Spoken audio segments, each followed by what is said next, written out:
Good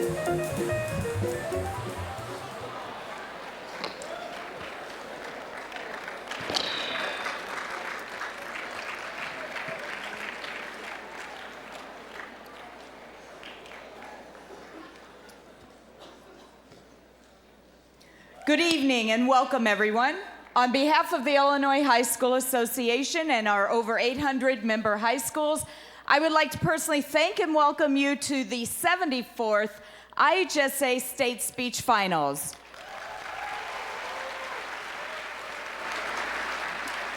My name is Susie Knobloch, and I'm one of the Assistant Executive Directors in the IHSA office, and I have the privilege and honor to administer this tournament. And I would like to personally thank all of you for your hard work, efforts, and cooperation at this year's event.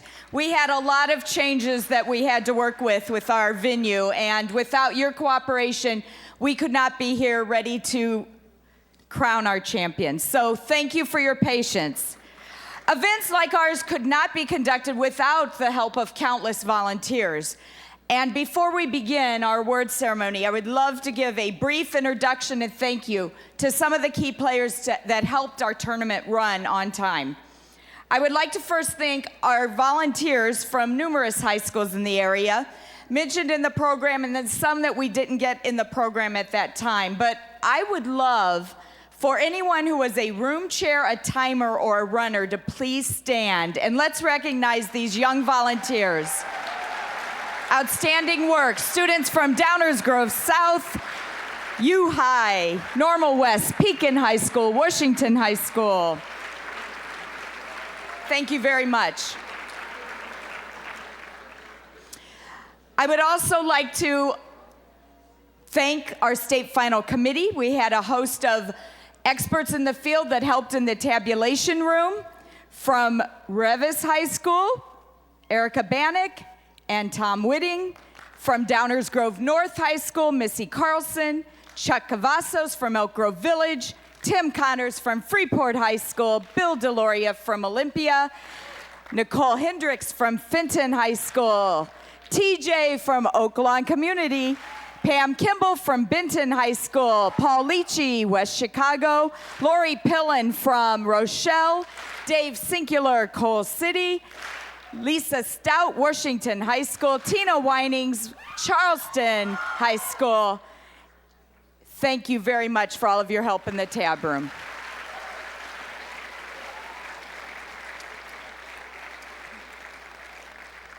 From our extemp and radio prep to our coordinators of the timers and the room chairs, our folks who ran registration, and our state final co-managers, Hunter and Pat Wozni, who kept performance in the round on time. Tremendous thanks. I'm just humbled by all of the efforts of those folks. So, with that said, I want you to also take a moment and think about your speech career. And for some of you, this award ceremony might be the conclusion of your career if you're a senior. For some of you, it might be your first time at a state final. But rather, if it's your first or maybe your last time, please keep in mind that this is an event that only continues to grow and flourish because of your commitment to interscholastic athletics and activities. So please, when you go back to your home communities, take some time to thank your principals, your school administrators for allowing you the opportunity to travel on Saturdays, to come to a state tournament, and be involved in what I personally think is one of the best activities a young person can be involved in today. Congratulations.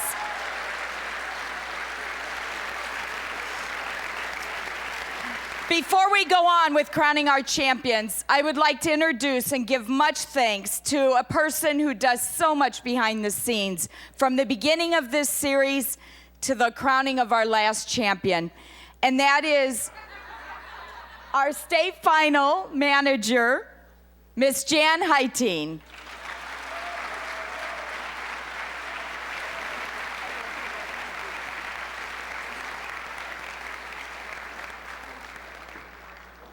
Hi. Say it back. Oh, more enthusiastically than that. Oh, whatever. Good. I'm going to speak about a couple of things, and then I'll be back a little bit later. we want to try to get all of the adult things out of the way so we can get to you kids. Would that be okay? So we're going to kind of do all of those things all at once. I had the privilege to begin my coaching career at Downers Grove South with a man whose name was John Hires. And some of you may have heard of him, especially you old-timers.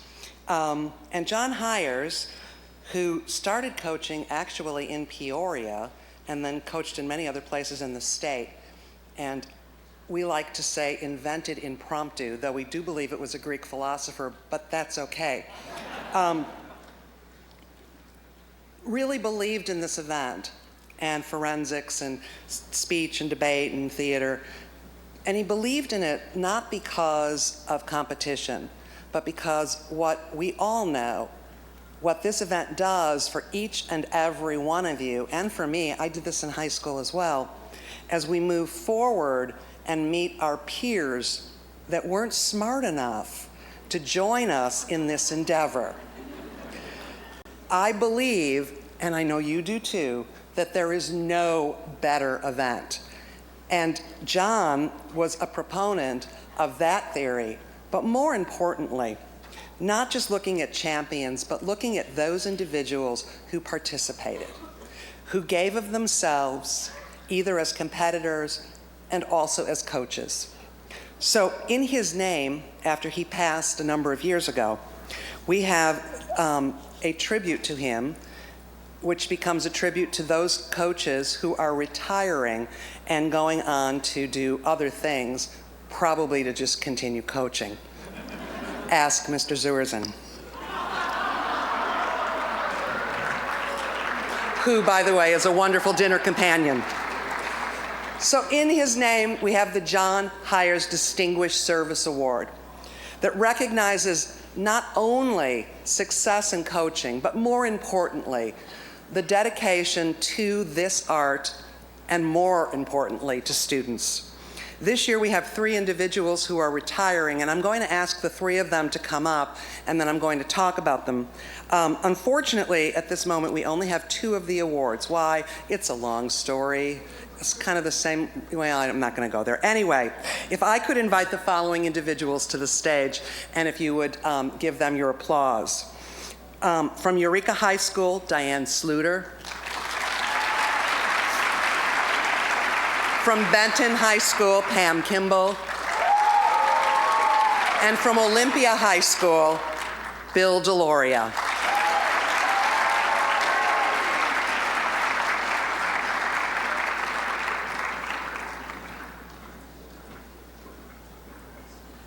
Oh, to make Diane feel better as she's coming up, continue applauding.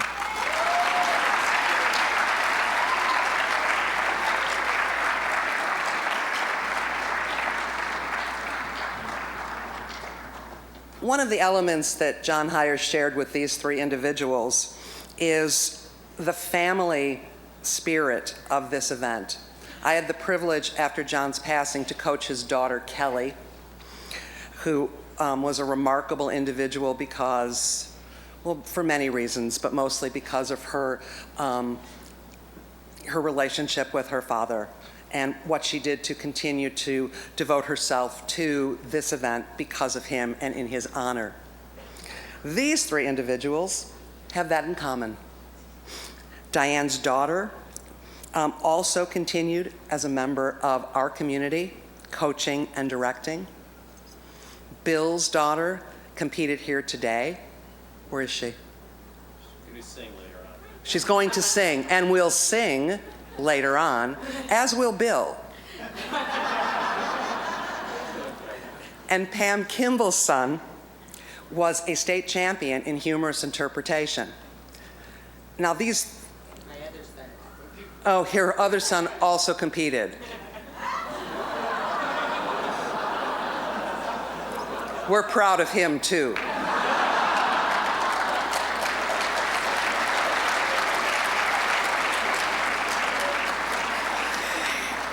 Diane taught at Cahokia High School, and that's not easy for somebody from the suburbs to say, and for a year at Peoria Heights High School. She was also at Deer Creek Mackinac for a year.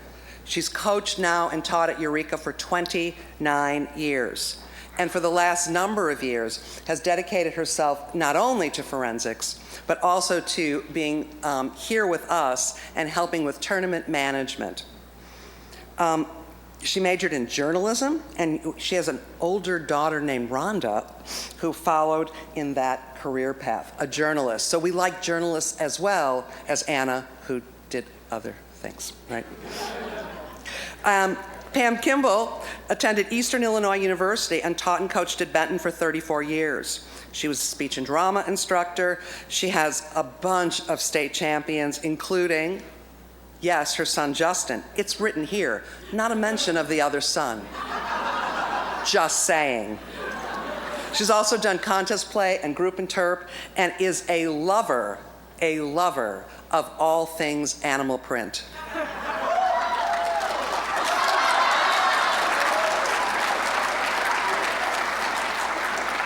Bill began coaching at Olympia High School in 1980. He's been there for 34 years. If you are 34 or older, raise your hand. Everybody else, jump up because you can. The rest of us cannot. I barely could get up on the stage. He is an English teacher, speech coach, yearbook, newspaper advisor, director of drama. He did the fall play, the spring play, the musicals, group interp, and he also, get this, coached gymnastics. Why?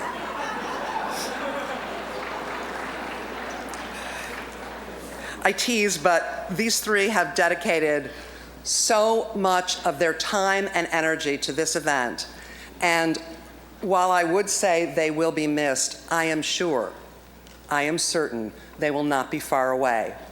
So it is with great privilege that I thank and congratulate Diane, Pam, and Bill, and introduce to you the class of 2014 John Hires Distinguished Service Award.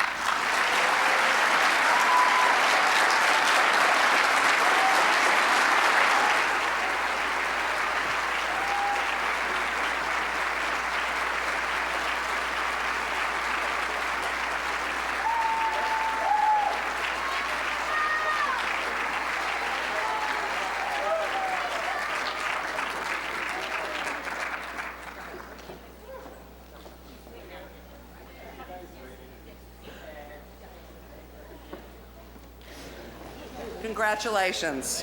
Thank you.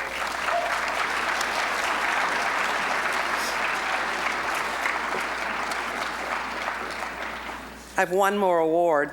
Every year, the Illinois High School Association can nominate individuals who are involved in speech, theater, and or debate for a National Federation Award. We are Area 4, and that's kind of Iowa and some other states near us, like, I don't know, the other ones. And I know what they are, actually. But I'm just making a joke. Anyway, and the IHSA office and other individuals from the board nominate individuals that represent the highest quality in terms of education. Last year, one of our nominees was Mr. Greg Solomon from DeKalb High School. If you would, please give him a hand, and I'm going to ask him to come down while I talk about him.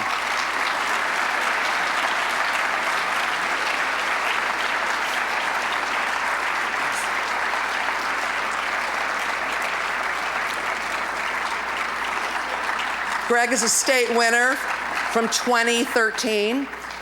They give these awards, and they're usually too late for the given tournament, so we're able to do this today. A little background on Greg. I won't make, oh, should I make some jokes? I don't know. Let me just tell you what Greg did today. I like him for many reasons. But the most important thing is Greg came into the tab room this afternoon with Diet Cokes for Elijah and myself. This alone should get him the award. But he did some other things as well. Greg's career began when he was in high school. During his freshman year, during his sophomore year at Northern, he gained experience helping others, coaching and working with their speech camp and other high school individuals. This experience gave him more satisfaction than when he was actually performing. That's what you say in when you have recommendations and things, but I believe with Greg, it is actually true. He was a marvelous performer, but since I've known Greg, what I like most about him is the energy that he gives to his students. This is really one of the trademarks of the Federation Awards. In 1990, he began student teaching at DeKalb. Shortly after that, I tried to get him to come to Downers Grove South. He would not. So after that, he kind of rambled through his life doing many other things. And that is to the good fortune of DeKalb and the sadness of me. I would have loved to have worked with him. His students think he is the champion, but he always puts his students first. They are his champion. It is with great honor that I give this year's, actually 2013, I give the 2013 National Federation State of Illinois Award to Greg Solomon. Please.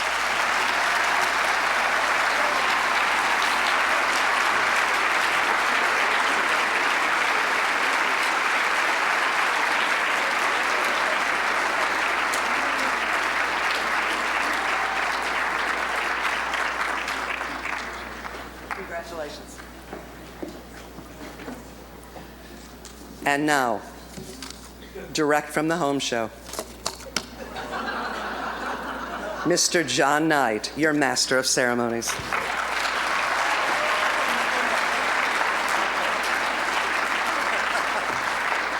Thank you so much for coming to the home show this year. I hope you had a chance to check out our great mortgage rates. We have some great new aluminum siding products. Oh, wrong place. Gosh, you guys know what great speakers you are. You know how smart you are. You know how talented you are. So let's start by giving out some awards, shall we? Fantastic.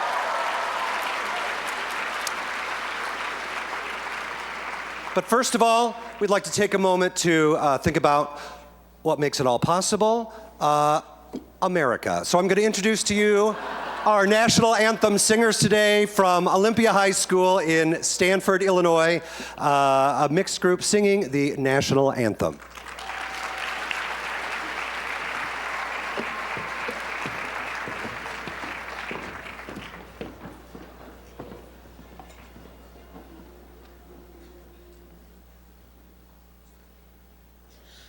Oh, say, can you see by the dawn's early light what so proudly we hailed at the twilight's last gleaming, whose broad stripes and bright stars through the perilous fight o'er the ramparts we watched were so gallantly streaming, and the rockets' red glare, the bombs bursting in air, gave proof through the night that our flag was still there.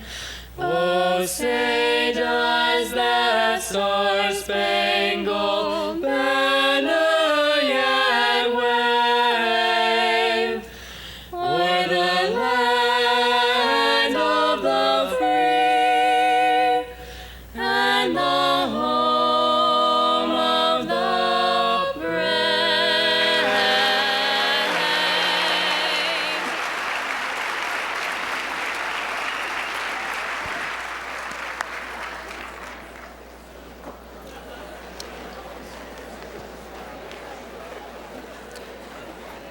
We're going to start the awards with performance in the round.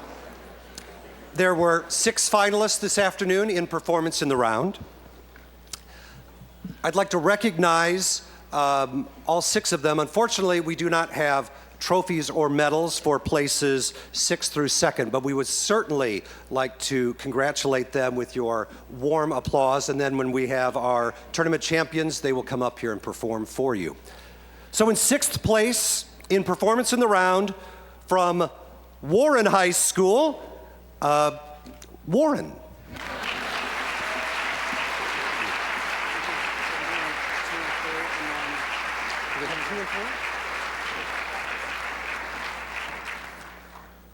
In 5th place in performance in the round, Hinsdale Central.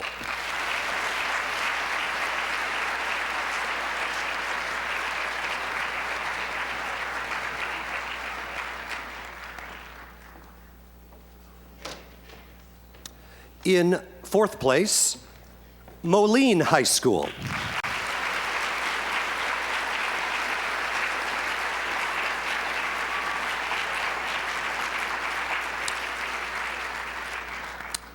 In 3rd place and receiving this lovely plaque, so we would like the entire group to come up and receive the plaque from Prospect High School. Come on up, Prospect High School. Come on up quickly.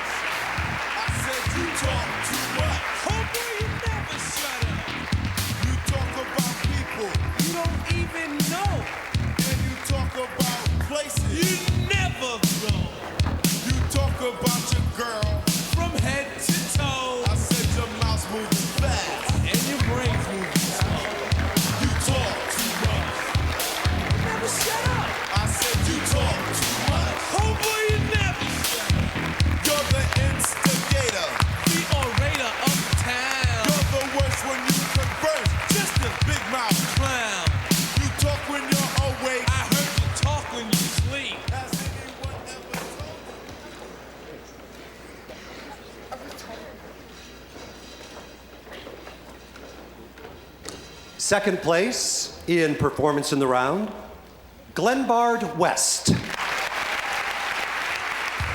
talk too much.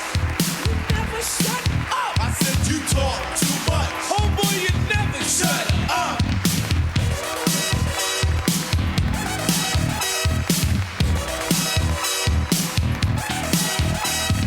Talking is the one thing that you can do best. You told the cavity creeps to watch out for crest.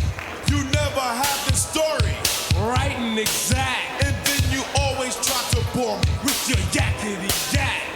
You talk too much, and then you never shut up. I said you talk too much. Homeboy, you never shut up.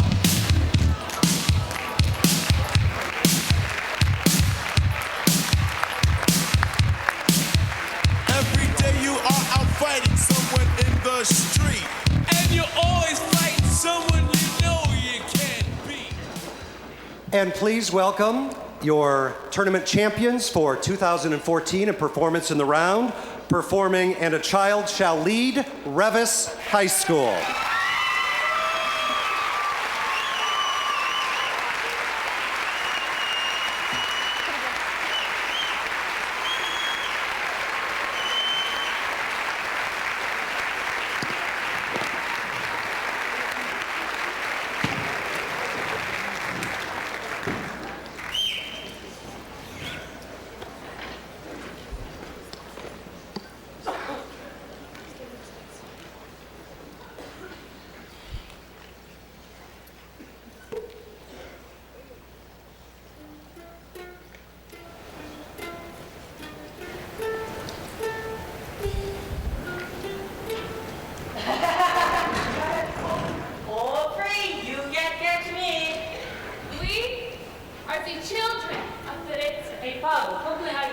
Could you at least play a happier song?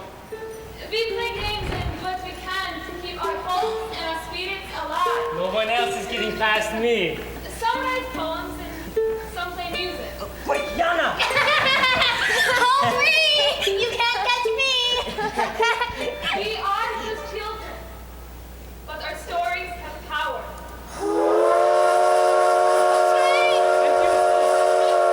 There weren't any transfer notices. I'm gonna go see what's going on. You can get shot. I know how to hide. Eddie! Eva, don't go! I miss Mommy and Daddy. So do I. Eva Helarova, 15. Yana Helarova, 8. Elena Helarova, 14. Derek L, 310. Miroslav Weiss, 16. Pavel Hoffman, 15. Eric Kozak, 11. Derek L, 318. Terezin, Czechoslovakia, 1942. Are you all right? Sure, I told you I wouldn't get caught. What did you see? Well, it's a small transport. Some kids.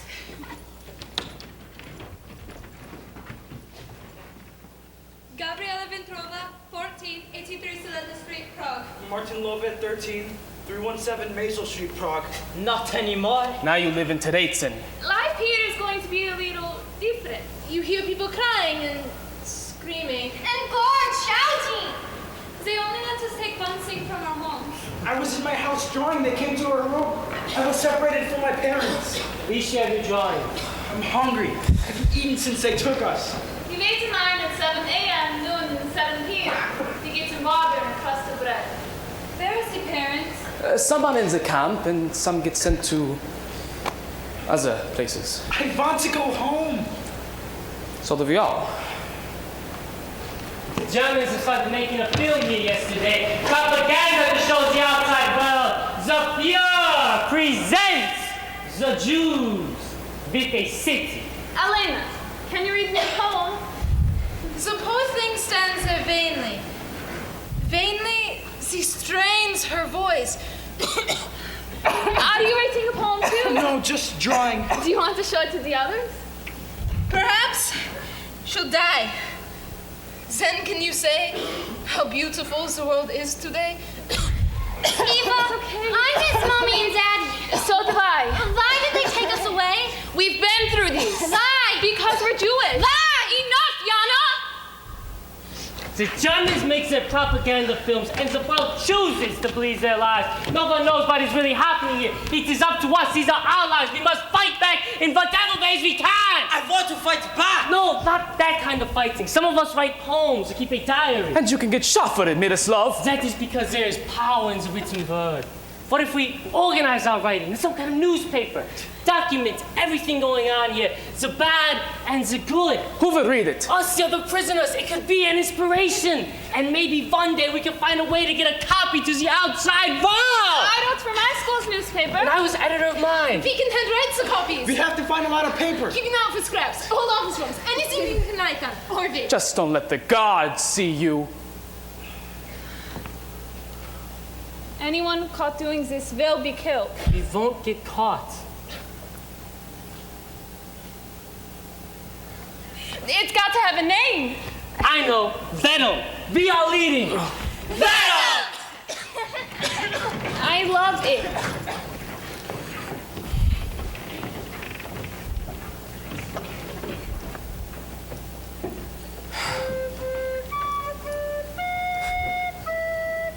Terezin is full of beauty. You just have to look for it. I know that piece. You play very well. Thank you. I finished my first report. Let me hear it. Venom report, wandering around Terezin. The Central Morgue has been existing since August 1942 and has processed over 21,000 corpses. I've watched as workers rat to their body. We take our work seriously, I was told, though the authorities not allow us to bury the dead as custom dictates. Still, we treat the dead respectfully. It's wonderful. If you were writing an article, what would it be about? I wouldn't. I'd write about us, practicing our music in spite of everything. Have you finished your editorial? Yes. More and more we hear of prisoners stealing food from each other. We're all hungry, but we don't all become thieves. Here in Terezin, we see examples of the most extreme selfishness. But we also see examples of the most extreme selflessness. And the truth is, both are the individuals' real faces coming through, stripped of their masks of social pretense. Venom, Volume 1, Issue 1, Venom! It's beautiful! Venom, Venom, Venom, Venom, Venom, Venom, Venom, Venom, Venom, Venom, Venom, Venom. Hey, Pavel, you can write something about the musician musicians in the camp, and it's a secret concert. I don't think so. Gabriella? Tomorrow I'm going to start bringing these to the other barracks. That's too dangerous. You could get caught. It's a chance I have to take. I can write out even more copies. And I can help you bring it to the barracks. But be careful. Venom! Those are good. You can make some for the newspaper. Really? Yeah. This one's you. Breaking down the walls of the camp. Using words as my weapons. You can have it. Thanks. But be careful with these. Don't let any of the guards see them. For the glimmer of light in the dark, dark night, we shall lead the way. With our eyes open wide, we won't be denied. We shall lead the way. Rumor is the Red Cross is coming to inspect the camp. We will sneak our copies of Venom to them, and the world shall know we shall be free.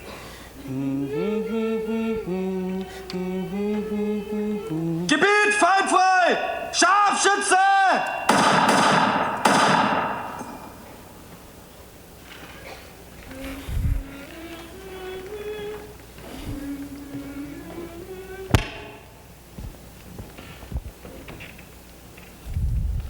Martin Lovey was executed today.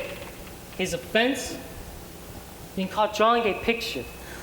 We will dedicate the next issue of Venom to him. Haven't you learned anything? Pavel, don't. Maybe we should stop for a while. No, we can't stop now. The Red Cross is coming. This could be our only chance let the world know. But it's really happening here. I will help. Do you want to be the next martyr? We have to, Pavel. Eva, If I get caught, what will happen to Yana? what will happen to her if we sit back and do nothing? Look at us. Is this how anyone should be forced to live?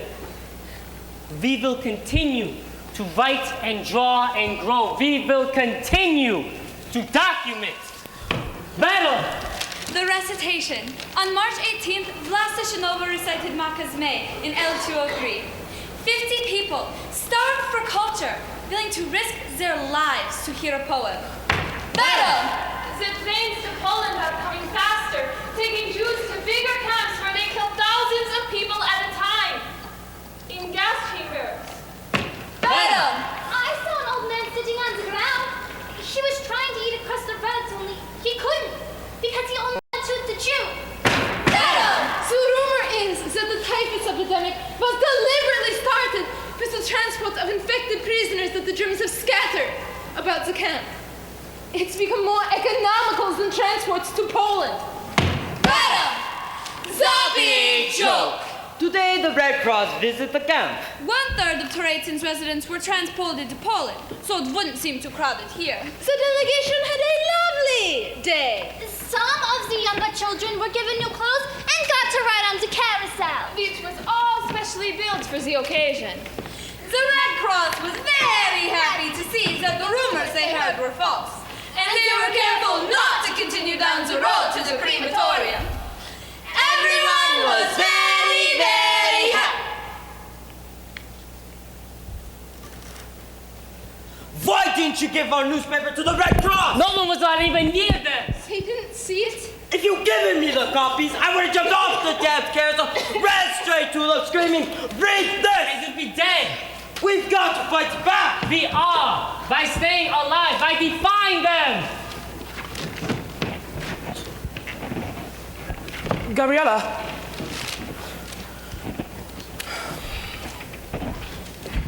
Venom report by Pavel Hoffman. months ago, Mr. Gideon Klein discovered a grand piano in the old school garret, and since then has taken every free moment trying to restore the instrument. As a result, he will play a concert in the garret for as many people as they can squeeze in. The concert's tonight. Will you go with me? Of course.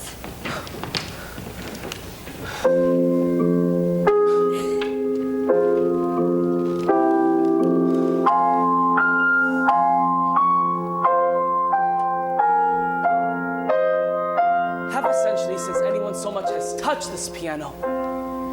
Even though the harsh fingers of the jailer restrain us, your music is as heady as the heavens before it rains.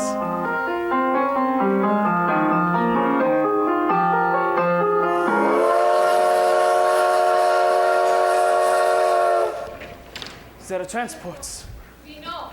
I've never seen so many trains. They say they're going to sheep out the whole camp. The Germans want to speed up the exterminating. The transport list is up.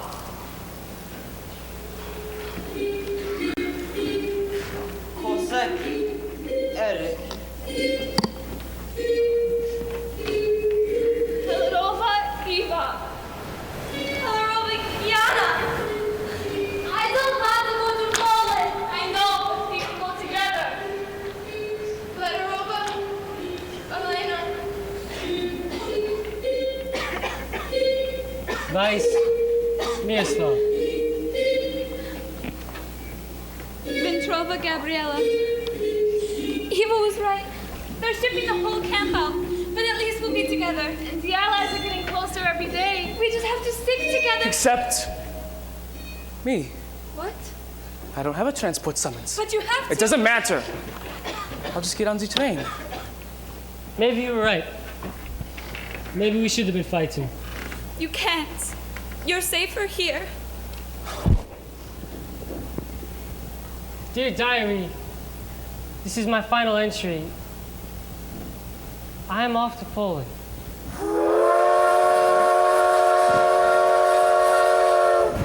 We have to go. Pavel! Keep it safe.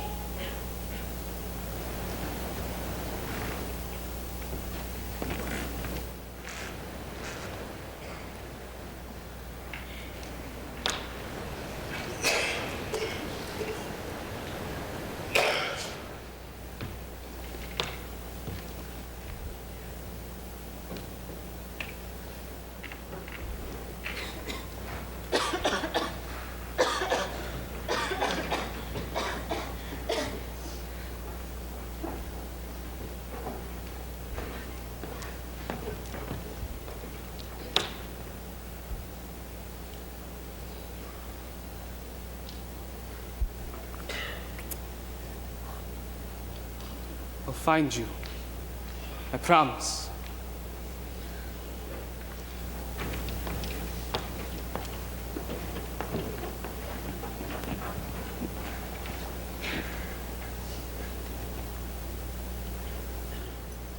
Battle.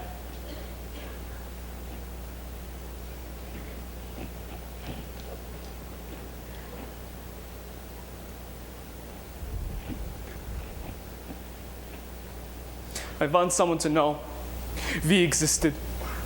I want someone to know what we tried to do in this place.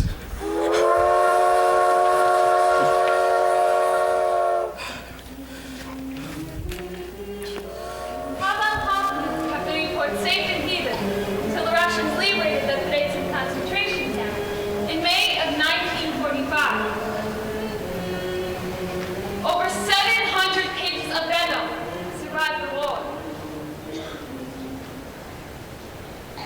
We shall leave no way.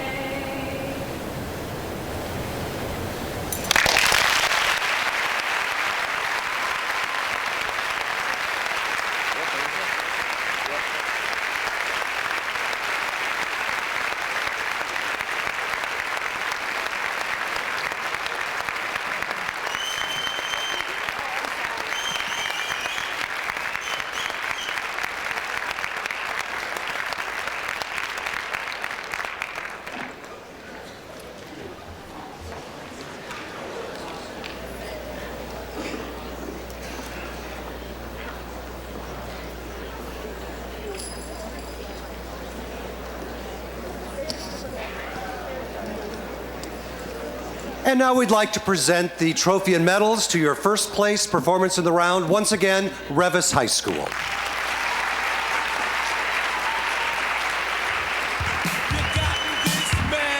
Just think of what you said, then take on guess.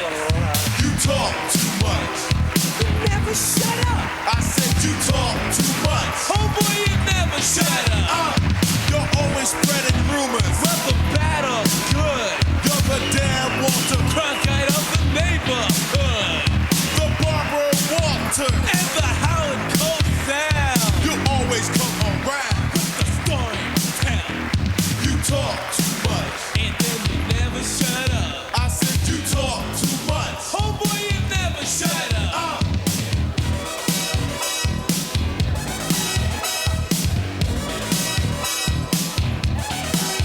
I said it's everybody's business that you love to mind.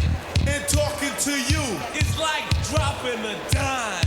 You're spreading the word like it is your job. You should be a stool pigeon who works for the mob. You talk too much, and you never shut up. I said you talk too much. Homeboy, you never shut up. A big blabber mouth, that's what you are. If you a talk show host, you'd be a star. I said your mouth is big, size extra large. And when you open it, it's like my garage. You talk too much, and then you never shut up. I said you talk too much. Homeboy, you never shut up. You always like to gossip, just like a girl. You talk so damn much, it's out of this world. When you're reincarnated in your second life. Right this way, guys. Next, we're going to bring up the next event. I'm going to call the finalists for the event to come on up here, and the finalists for the next event to come on down here to our finalists row. So you'll kind of be waiting as the next one's on up. So let me call up, first of all, up on stage, finalists in dramatic duet acting, and to finalists row, finalists in extemporaneous speaking. It started with a whisper, and that was when I kissed her, and then she made my lips hurt. I could hear the chit-chat, take me to your love shack. Mama's always got a back check when everybody talks back. Everybody talks, everybody talks, everybody talks, everybody talks, everybody talks. Everybody talks back. It started with a whisper, and that was when I kissed her. Everybody talks back.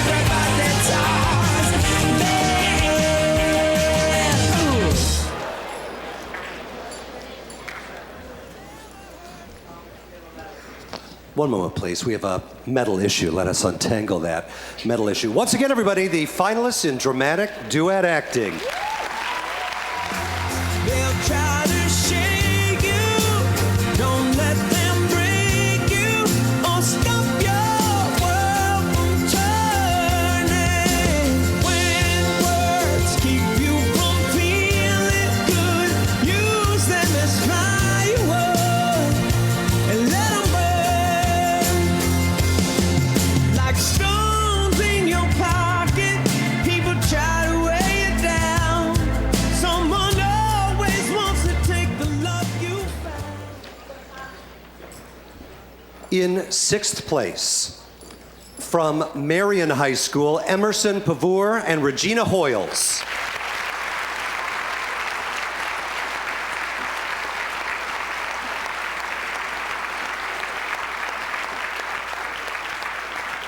In fifth place, from Glenbard West, Jack Barker and Will Crawford.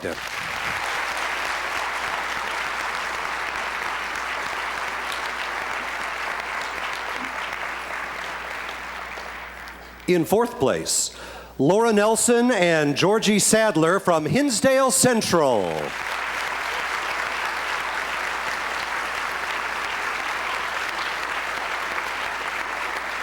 In third place, from Prospect High School, Kit Fitzgerald and Josh Arshonsky.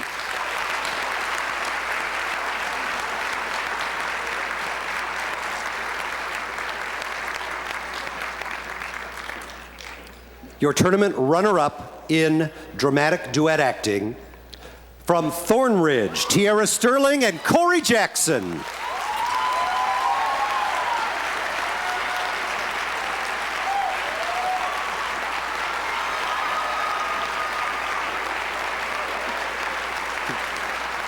And audience, please, let me ask for every state champion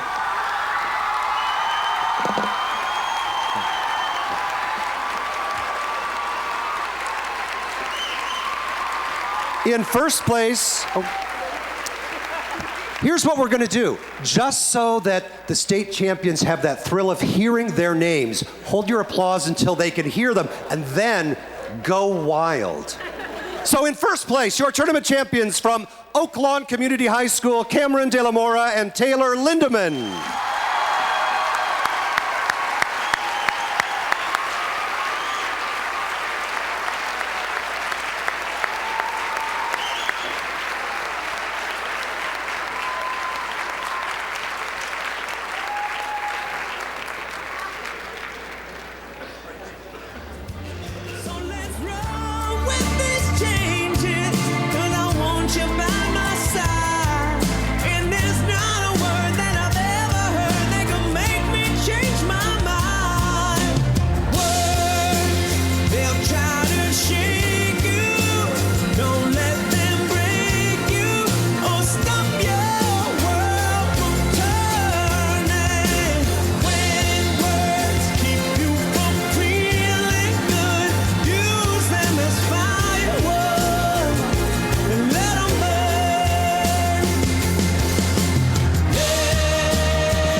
September 1937. Brighton Beach. I write down all the important things that happened in my life. The things I have to remember and the things I want to remember. And one day, I'm gonna put it all down in a book or a play. Oh, because I'm gonna be an important writer when I'm older. Important like Ring Lardner or somebody. I write down things about my family, but who I remember most is my brother Stanley. Oh, you're gonna love him. Sometimes I worship the ground he walked on. I got fired today. Fired? You mean for good? I got fired for defending the colored guy to the boss. Or sometimes he taught me about the birds and the bees. Oh, she drives me crazy. I think I'm in love with her. Yeah, well, forget about it. She's your cousin. Oh, there's nothing wrong with being in love with your cousin. Got you, Gene. I'd still love to see her naked, just once. Just once? I do it all the time. Let's just say I'm pretty sure she's my cousin, huh? Then there was the day that lets you know this very moment marks the end of my childhood. That day was because of my brother Stanley. Brighton Beach Memoirs. By Neil Simon. Hey, Stanley, Pop's a feeling bad. Lock the door. Oh, you look terrible. Oh, you were crying. Your eyes are all red. I'm in real trouble, Huge. I'm in real trouble.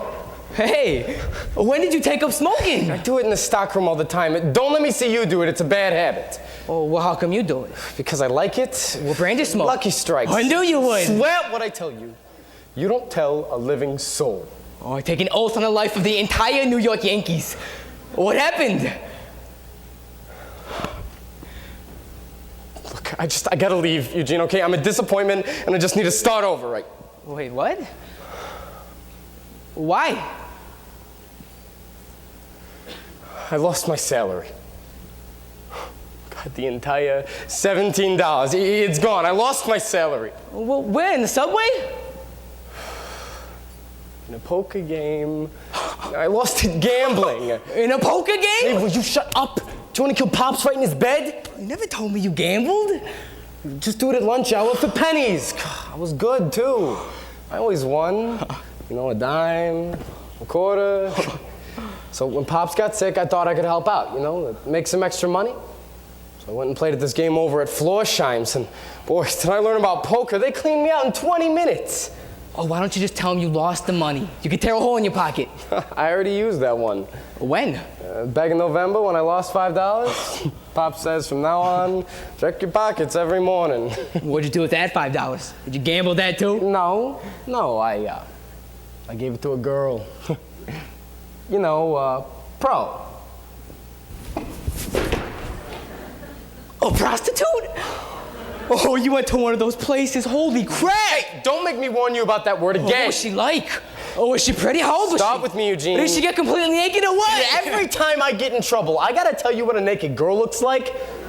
Yeah. Do me a favor, Eugene. Go to the bathroom, whack off, and grow up. By yourself. Hey, don't get sore.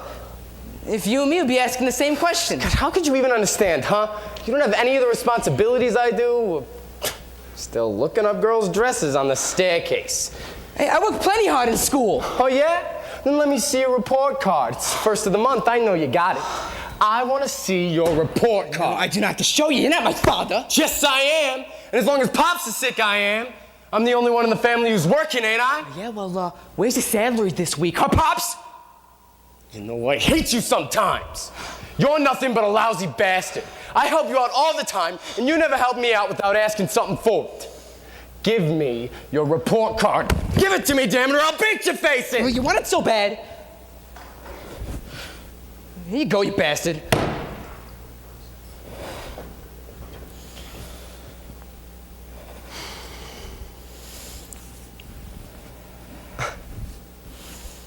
Four A's and a B?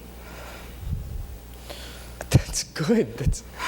That's really good, Eugene. You're smart. Eugene, look at me. Listen, I want you to go to college. Okay, and I want you to be somebody important someday. Because I'm not. I'm no damn good. Look, I'm sorry I ever said those things to you.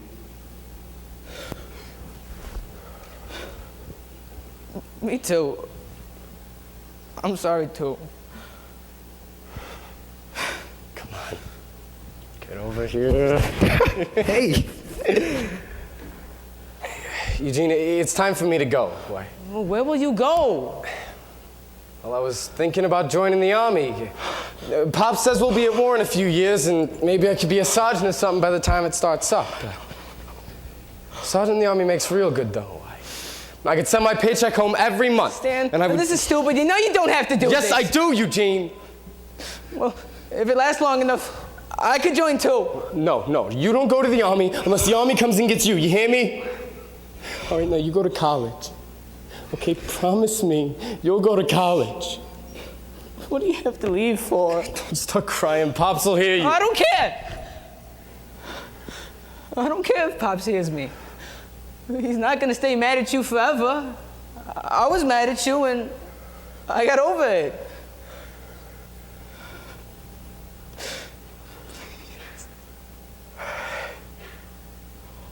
Take care of yourself, Eugene.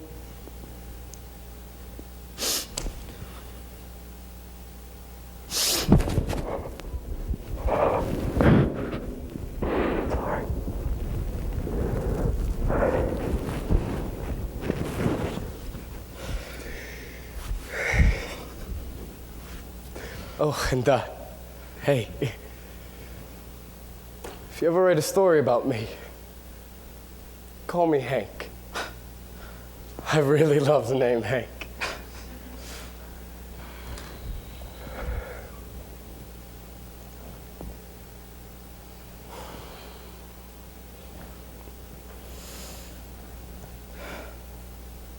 like I said, there comes a point in time in everybody's life when you say, this very moment marks the end of my childhood. And when Stanley shut that door, I knew that moment had come for me. Now, I was scared and I was angry because he left me there to grow up. All by myself.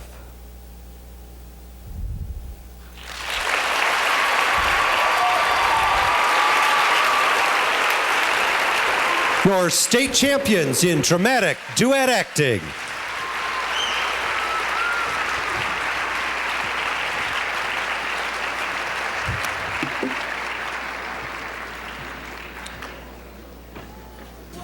We'd like to have down in finalists row the finalists in dramatic interpretation, and up here on stage, welcome your finalists in extemporaneous speaking.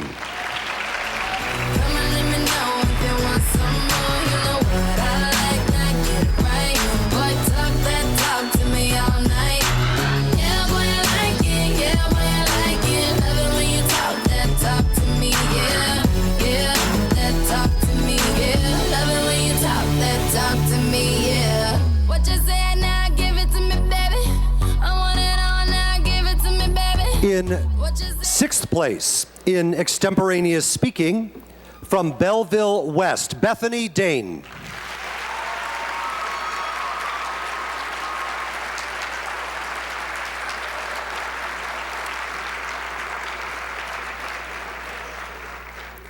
In fifth place, Vinay Basti from Hinsdale Central.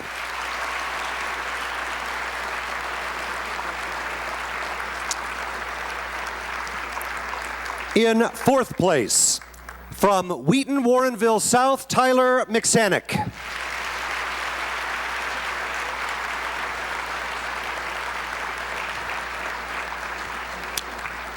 And I think you guys are going to find this one really interesting. This is a rare event. Well, there is a tie, and there's a tie for first place, a three-way unbreakable tie, so we have 3 state champions.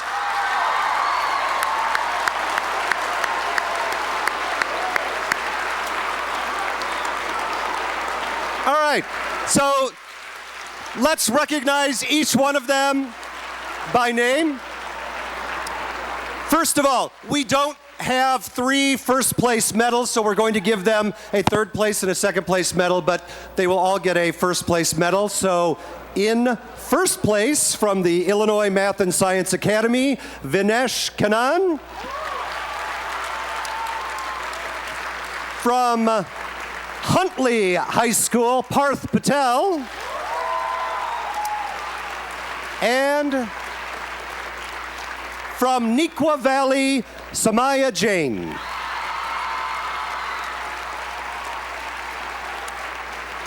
All right, here's what we're gonna do. So guys, we're gonna have all 3 of you perform, but what we're gonna do is we're gonna kind of intersperse it throughout the awards. So we'll have somebody perform now, and a few speeches later, you'll see a second extemp, and just as we're getting to the end of awards, a third extemp state champion. All right, so we're gonna start with your state champion from the Illinois Math and Science Academy, Vinesh Kannan.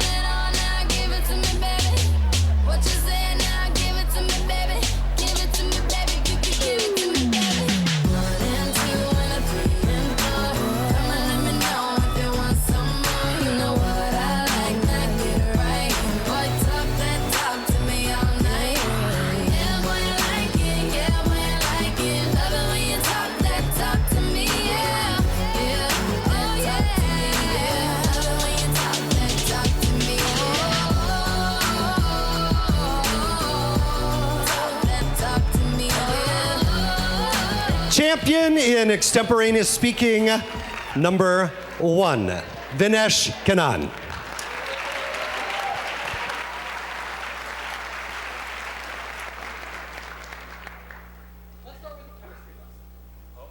a solid turns into a liquid, it is then able to fill the shape of the container that it occupies. That's when it dissolves.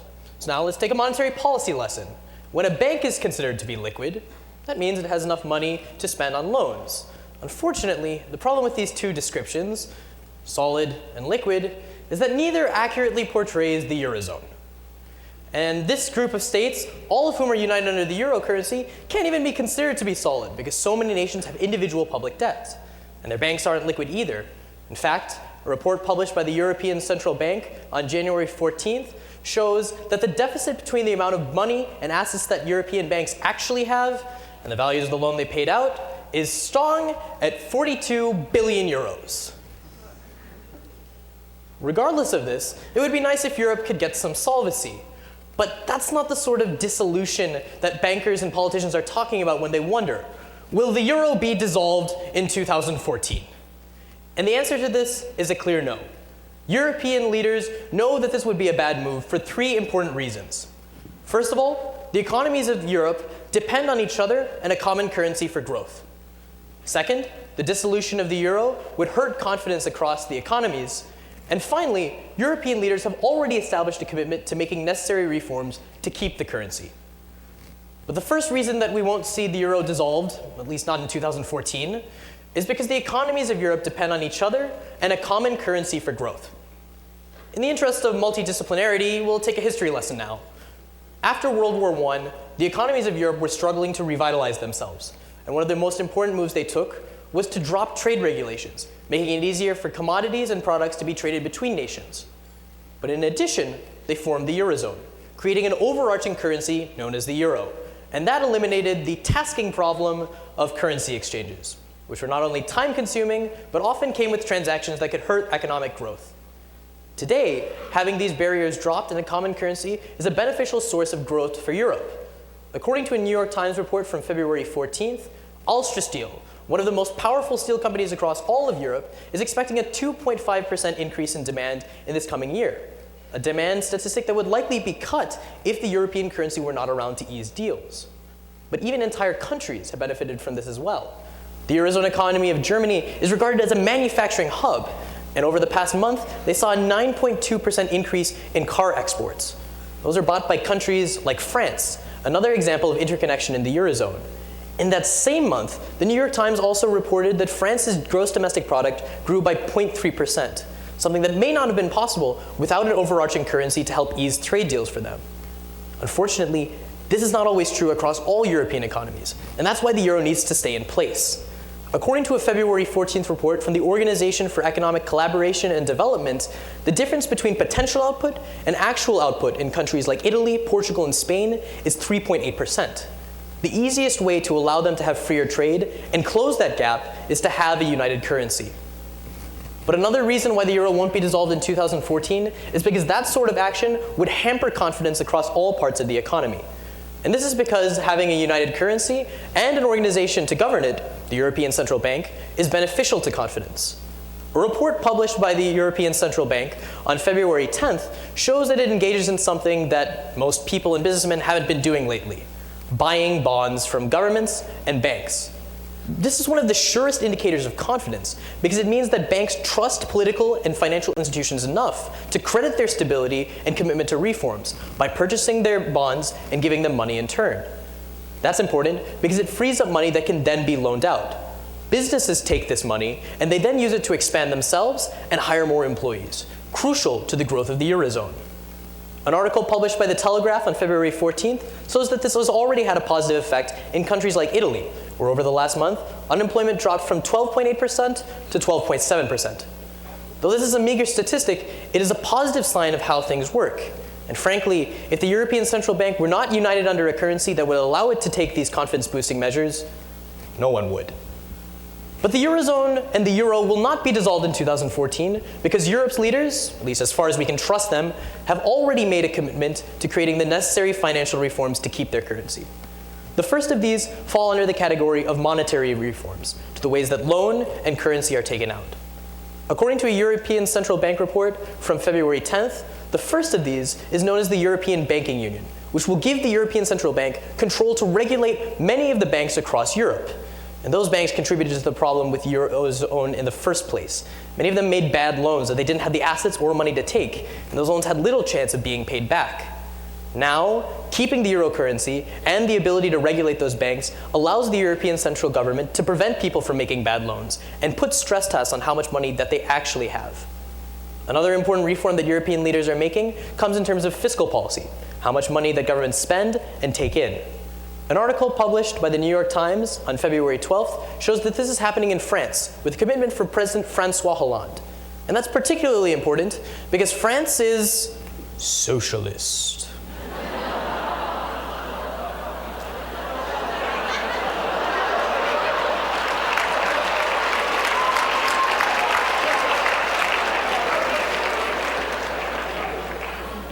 So they suffer from problems like public debt and too much spending, particularly in their pension system, where the article estimates that there is an $18 billion deficit. It's important that Francois Hollande is now making commitments to change these, and it's a sign that people in countries like Germany, who help run the Eurozone, look at. Because without an overarching currency to provide the impetus for these reforms, there may be no way of regulating poor government and banking decisions. And for France, President Hollande knows that this is an important measure for him, because if he didn't have the European Central Bank buying his government's bond and frankly keeping their economy alive, the time may have already passed to make the necessary changes. The question, will the euro be dissolved in 2014, is just whispered in the halls of the European Central Bank and at monthly meetings of the Financial Enthusiasts Club. And that's because it's a rather dumb one. The euro will not be dissolved, at least not in 2014, because Europe's leaders are confident of, first of all, that the European countries and economies are connected and depend upon each other for growth. Second, that dissolving the euro would hurt private confidence. And finally, because those leaders have already committed to making the reforms necessary to keep the currency. Rather than dissolve it, it may not allow it to be a solid or liquid, at least in the terms of economic growth. But Europe's leaders know that any alternative would simply be passing gas.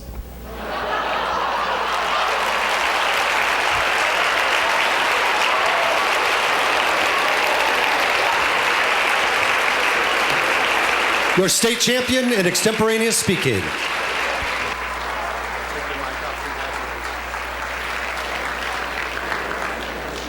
If we could have the finalists in impromptu speaking down here in finalist row, while up on stage, our finalists in dramatic interpretation.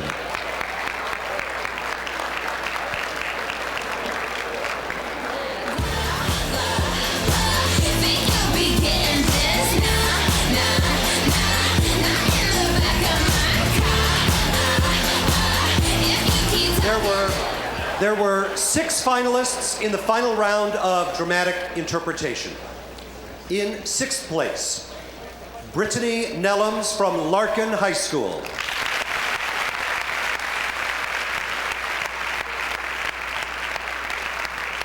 In 5th place, Georgette Voss from Buffalo Grove.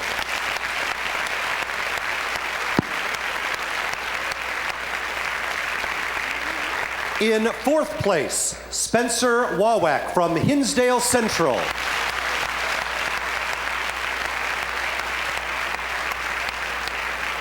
Third place, from Downers Grove South, Mariah Copeland.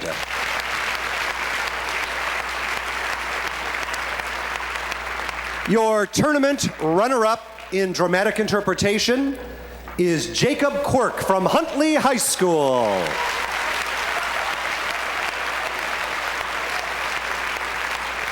And your tournament champion in dramatic interpretation from Freeport High School, Jeffrey Manis.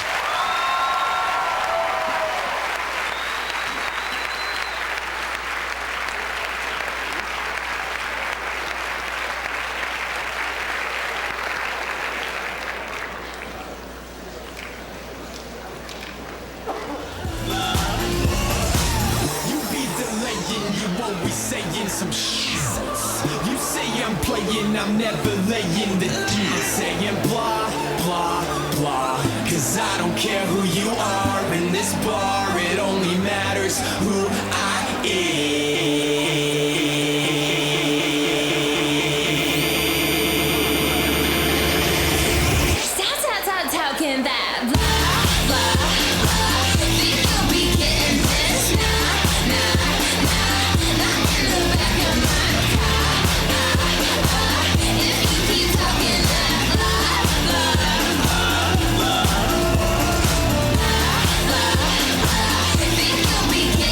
And now your tournament champion in dramatic interpretation, Jeffrey Manis.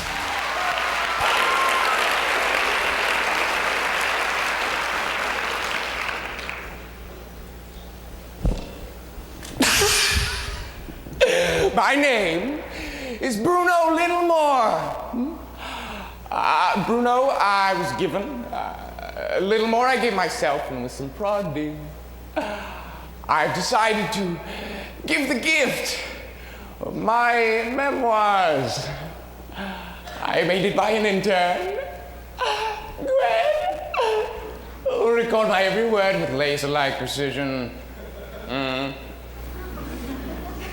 Now, one could say that I am in captivity. After all, the court was swayed that I am too unique a specimen to be destroyed. Which is why I'm being held here in this confinement cage. Oh, with all the peaches I can eat.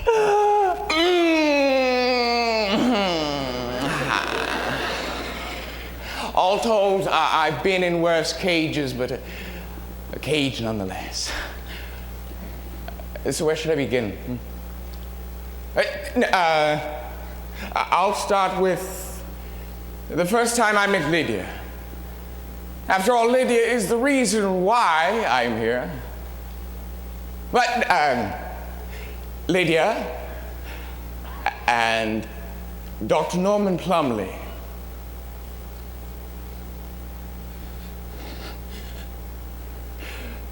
Remember that name.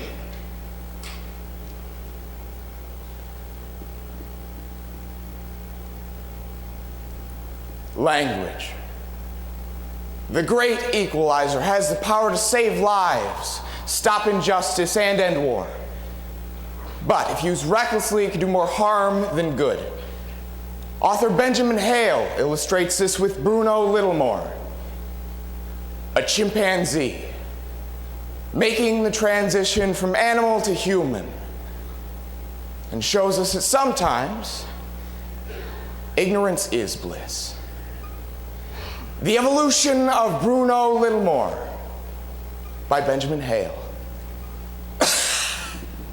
The first time I met Lydia, I didn't even know I was participating in a scientific experiment.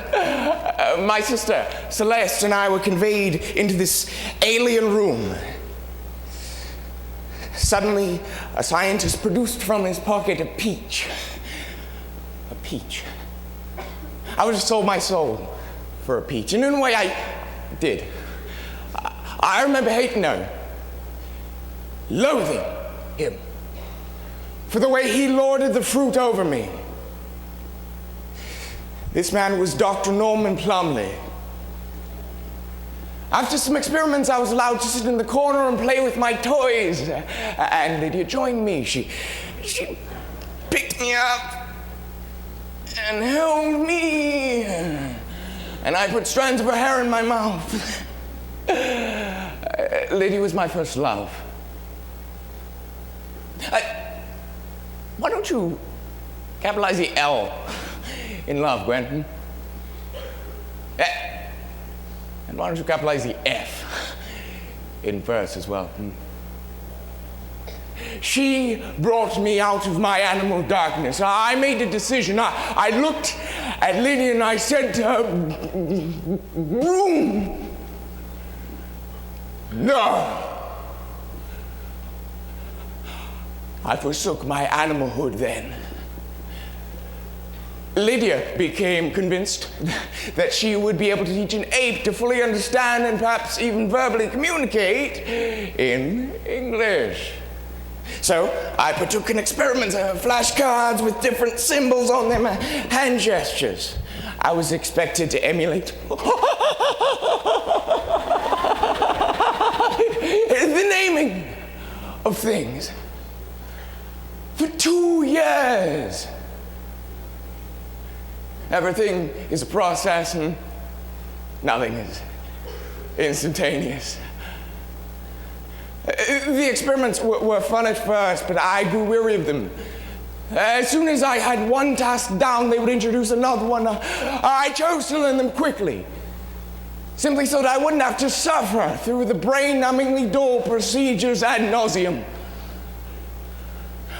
I learned to speak, to read,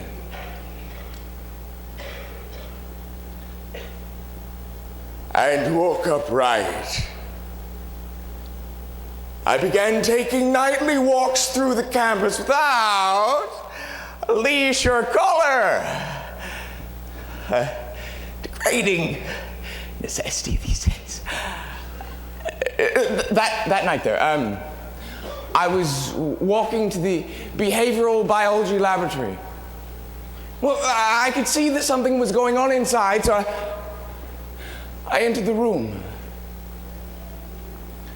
Dr. Norman Plumley looked up from his work. He was alone in the lab. That is, except for the creature strapped face down to a bed. That creature was my sister Celeste.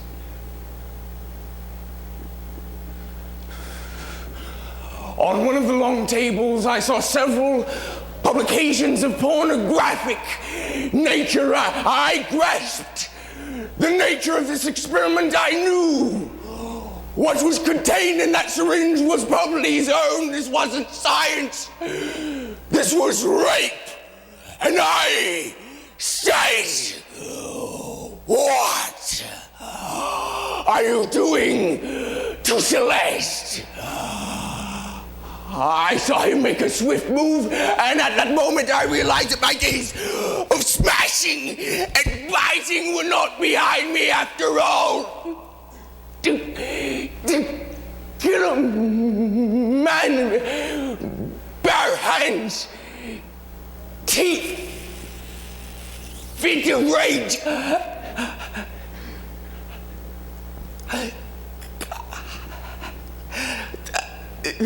The thing that defines us as rational creatures, like you and me, Gwen, is that we are not always rational. I could not go back to the zoo. I could not go back to science. I had nothing left. I find it impossible to write a poem or anything, for that matter, about an unfallen Adam and Eve, because I cannot imagine them having a language.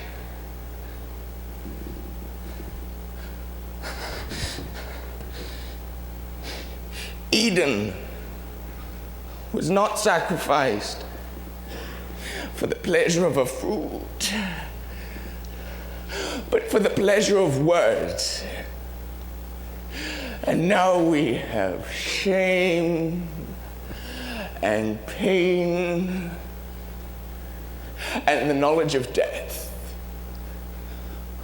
all because of words.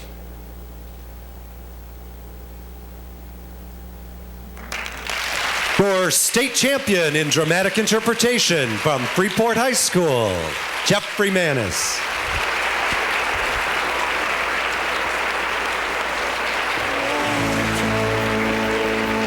If we could have down in the finalists row, the finalists in informative speaking, while we greet up on stage our finalists in impromptu.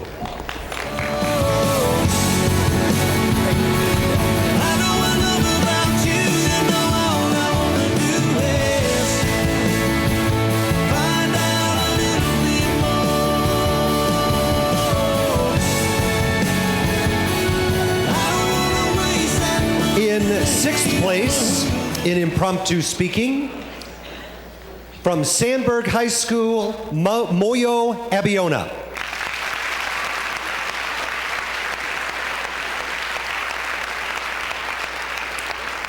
In fifth place, from Hinsdale Central, Shreya Rao.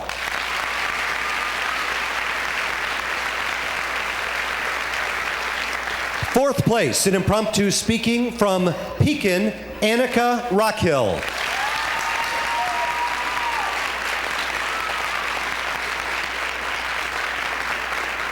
Third place from Wheaton Warrenville South, Tyler McSannick.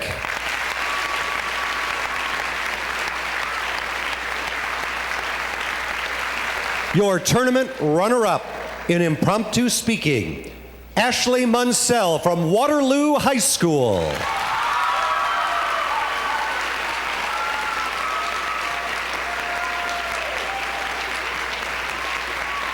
And your tournament champion in impromptu speaking is from Neuqua Valley, Sarah Kingsbury.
And now your tournament champion in impromptu speaking from Neuqua Valley, Sarah Kingsbury.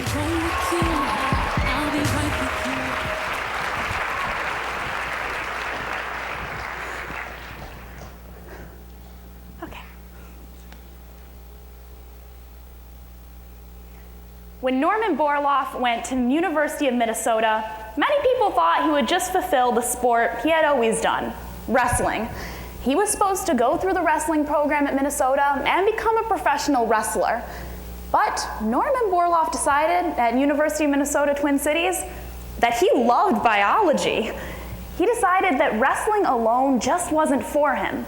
Now, he was expected to go off with his jock friends and party, but what he really wanted to do was hit the books. So that's what he decided to do.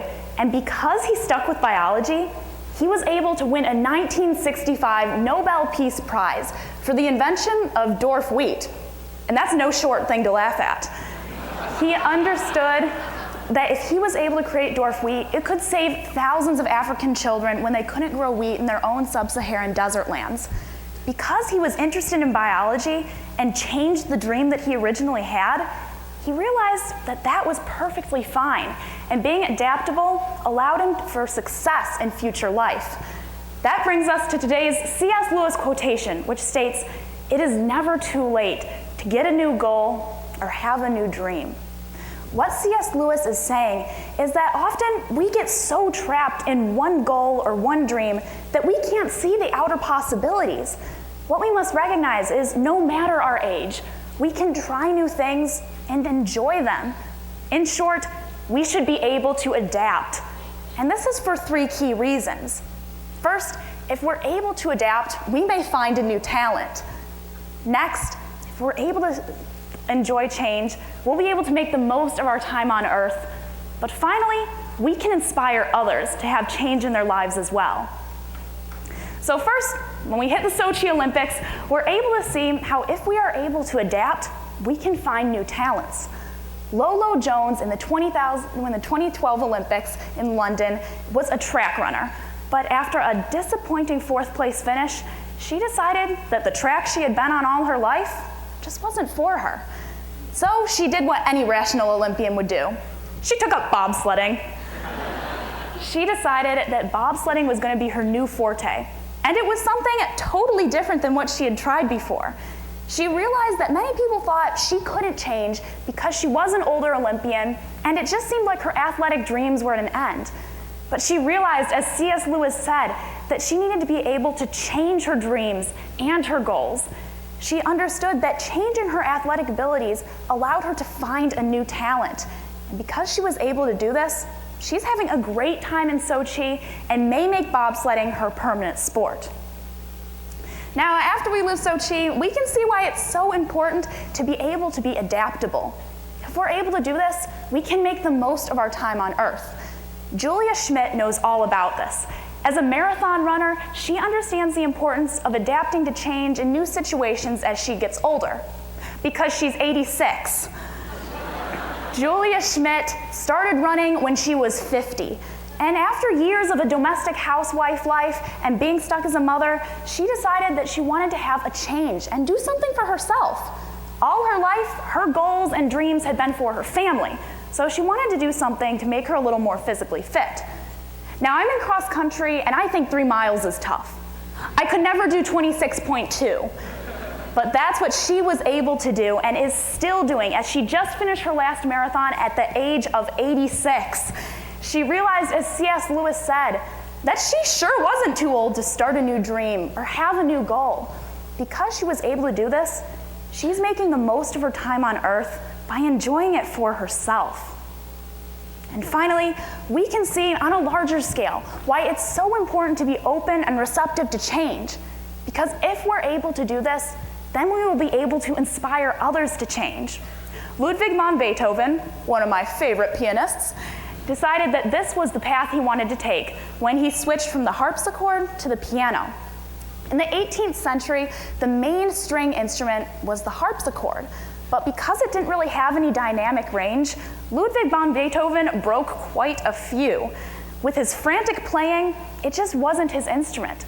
So when the pianoforte was developed, he took that as his signature instrument.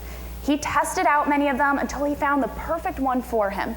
And he actually ushered in a new age of pianos as being the new string instrument. He realized that many musicians around him weren't open to this change. It was something completely new and different, and people just weren't receptive to it. But he realized that if he made this his signature instrument and showed that even Ludwig van Beethoven could change, so would the rest of the music world. And even today, the piano is one of the most important instruments and is more important than the harpsichord, because Beethoven realized, as C.S. Lewis said, that because he wasn't afraid to make a change in his dreams and goals, he was able to inspire change in the music world. In retrospect, when looking back on today's C.S. Lewis quotation, which states, "You are never too old to start a new goal or dream a new dream," it's clear that Lewis is telling us that we have to be open to change. And this is for 3 key reasons. First, if we're open to change, we can find a new talent, just as Lolo Jones did. Next, we can be able to live the most of our life, like an 86-year-old marathon runner. But finally, we will be able to inspire others to change along with us, just like Ludwig van Beethoven. Norman Borlaug understood all of this and more when he realized that wrestling just wasn't his forte. Going into biology was a risky move because it was something totally different. But what we all can learn from him is that if we're able to change our dreams and goals to make it fit our own desires in the present, it's amazing what we can accomplish.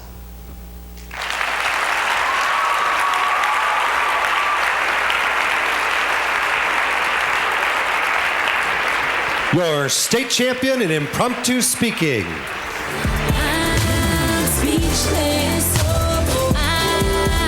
If we could have the finalists in declamation down here in finalist row, while the finalists in informative join us up here on stage. Thank you. I'm speechless. I'm speechless. I'm speechless. You got me speechless. I'm speechless. There were 7 finalists in the final round of informative speaking. In 7th place, from Downers Grove North, Andy Osterling.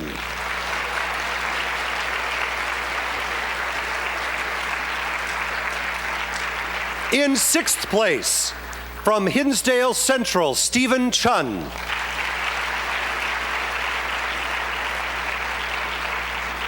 In 5th place, from Prospect High School, Claudia Lowe.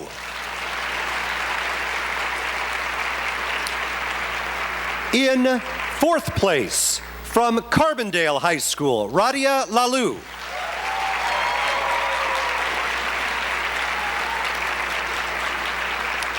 In 3rd place, from Glenbard West, Grace Houghton Larson.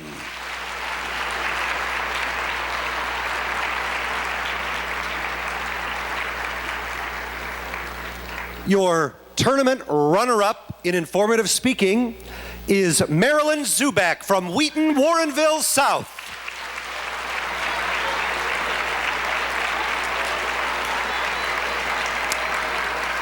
And your tournament champion in informative speaking from Shepherd High School, Lindsay Bliss. Baby, I'm thankful for all the days you had my back. Could have been anywhere in the world, but look where you're at. You're loyal to me, it's me and you against the world. And I'm loyal to you, I will always be your girl. I'll be wrong with you, I'll be right with you. So just take us slow, you hurt him, I hurt me too. Extra day on the weekend, extra hour on the clock, just to show you how beautiful you are. So good to me. Oh, you're so good to me. I need an extra month. You got me. I'm speechless. I'm speechless. You got me speechless.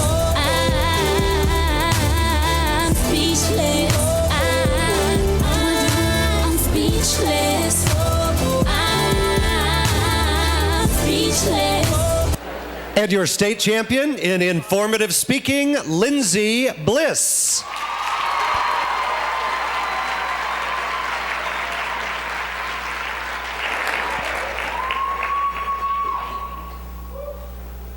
I look important, right? Successful, fearless, confident, self-absorbed. Maybe a little narcissistic. Okay, I'm starting to hate myself too. My point is that the power poses I've just demonstrated have created a profound influence on your impression of me. My power posing has manipulated the control of your attention through the limitless potential of not what you hear, but what you see. Body language. Body language is the postures, gestures, and facial expressions by which a person manifests various physical, mental, or emotional states and communicates nonverbally with others. This non-vocal expression is truly the inexhaustible resource of power that formulates our human interaction. Essentially, your body language shapes not only what you think of yourself, but also affects how others pass judgment on you. After all, we are a society of critics. But forget them. You can't please everybody. Elicit your physical expression as I enlighten you on the many impacts of body language, including its significance in human interaction, its social setbacks, and the vain advantages of this silent strength. Body language forms the basic building blocks for our habitual lives. Its profound impact on human behavior can be traced back to the beginning of our species' existence. In everything we do, we can absorb a lot about an individual by analyzing their physical characteristics.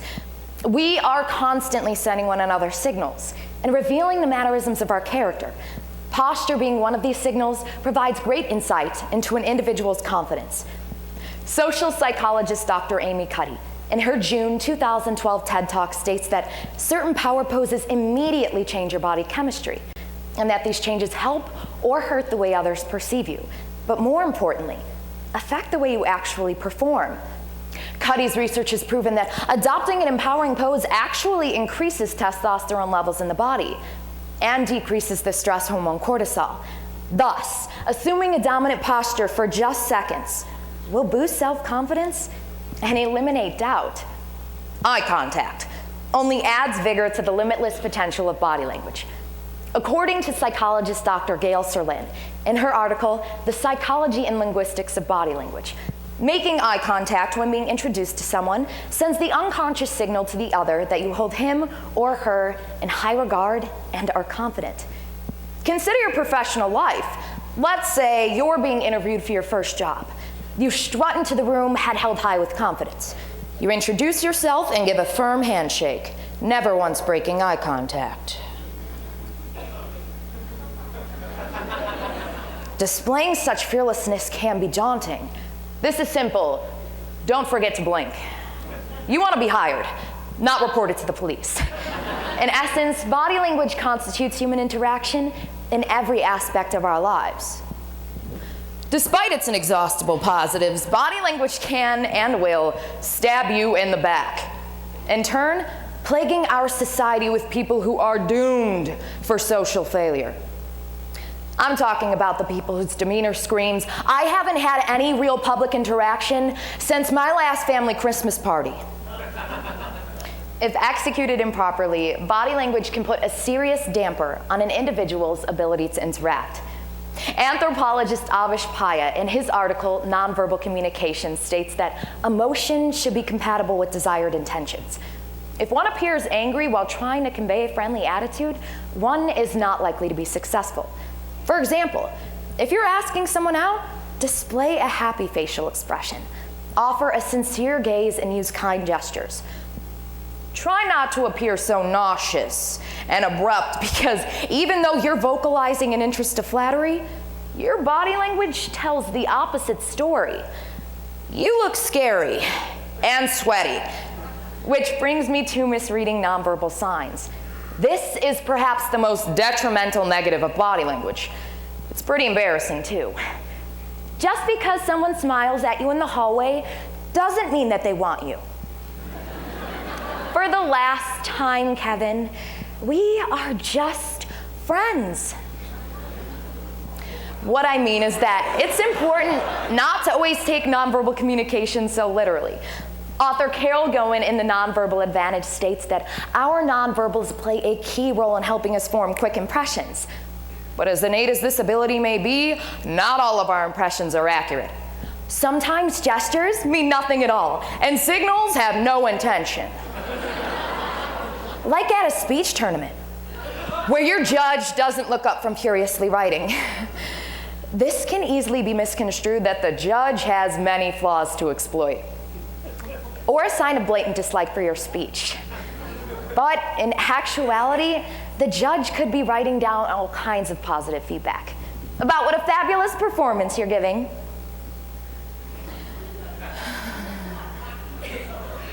You can't always be sure. Regardless of true meaning, body language is not definitive. Don't say I didn't warn you. You may be asking, how can we manipulate the power of body language to attain social advantages? Easily.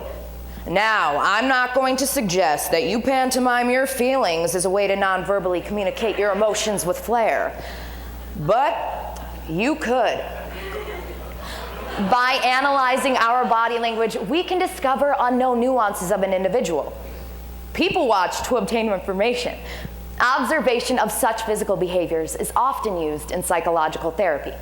The International College of Holistic Medicine states that observing a client's body language when they are uncomfortable can be used to create discussion about the very thing that may need exploring. For example, observing an individual's decline to shake another's hand might reveal that this individual does not like physical contact. This is a characteristic that is not readily made known. But more than picking at the insecurity of others, one can manipulate the power of body language to fake self-confidence. In order to convince others of your self-assurance, you need only take on superior postures. Strike a pose of confidence, and others will believe your dominant persona. In her TED Talk, Dr. Cuddy further attests that our nonverbals govern how others think and feel about us. Thus, if we pretend that we naturally exhibit confidence, the people around us will buy into this facade. Literally, becoming a posing poser will persuade all to perceive you as powerful. Nonverbal communication can open the possibilities to developing a sixth sense. I see through people. Essentially, a form of mind reading is unlocked once you have mastered the art of body language translation. Okay, I have something to get off my chest. I've been faking this overconfidence thing this whole time. Nah, I'm pretty confident. Body language forms the foundations of our everyday lives. It can be used to fake it until you make it. From manipulating social status to landing a successful career and being assertive with relentless teenagers like Kevin. That's still a no, Kevin. Like a firm no. The power of body language is limitless, so strike a pose.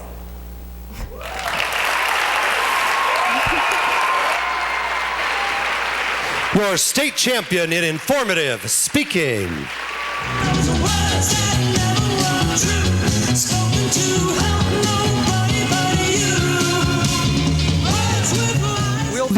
Will the finalists in humorous interpretation join us down in finalists row? Also, Parth Patel, if you would join us down here. While up on stage, let's welcome the finalists in oratorical declamation.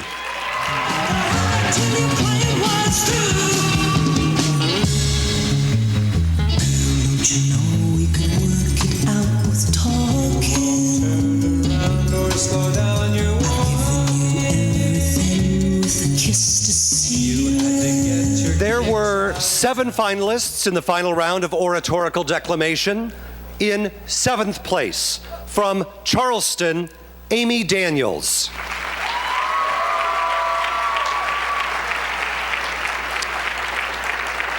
In 6th place, from Hayworth, Grace Glenn.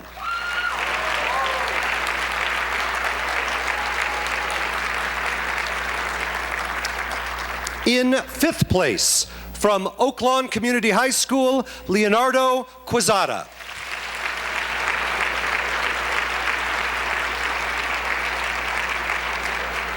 In 4th place, from Belleville West, Divine Moncure.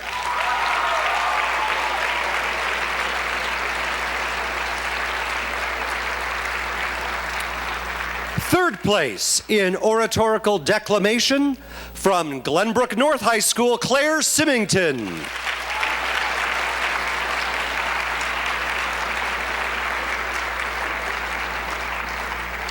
Your tournament runner-up in oratorical declamation is Thomas Tang from Thornton High School.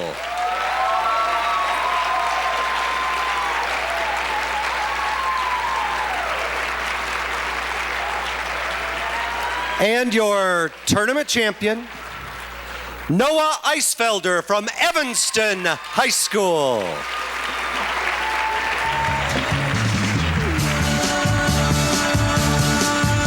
I'm standing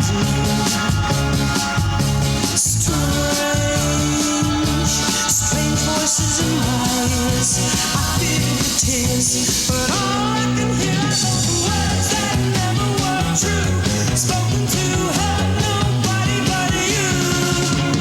Words with lies inside, but small enough to hide till your plan was through.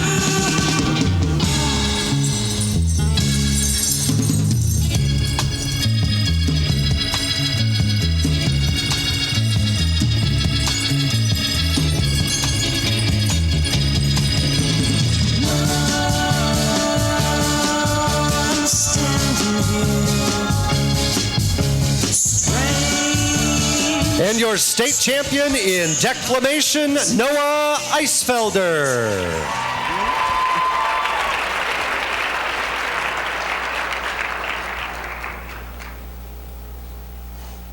Let me start by talking about success rates. And I'll use baseball for this first example. Baseball is filled with statistics.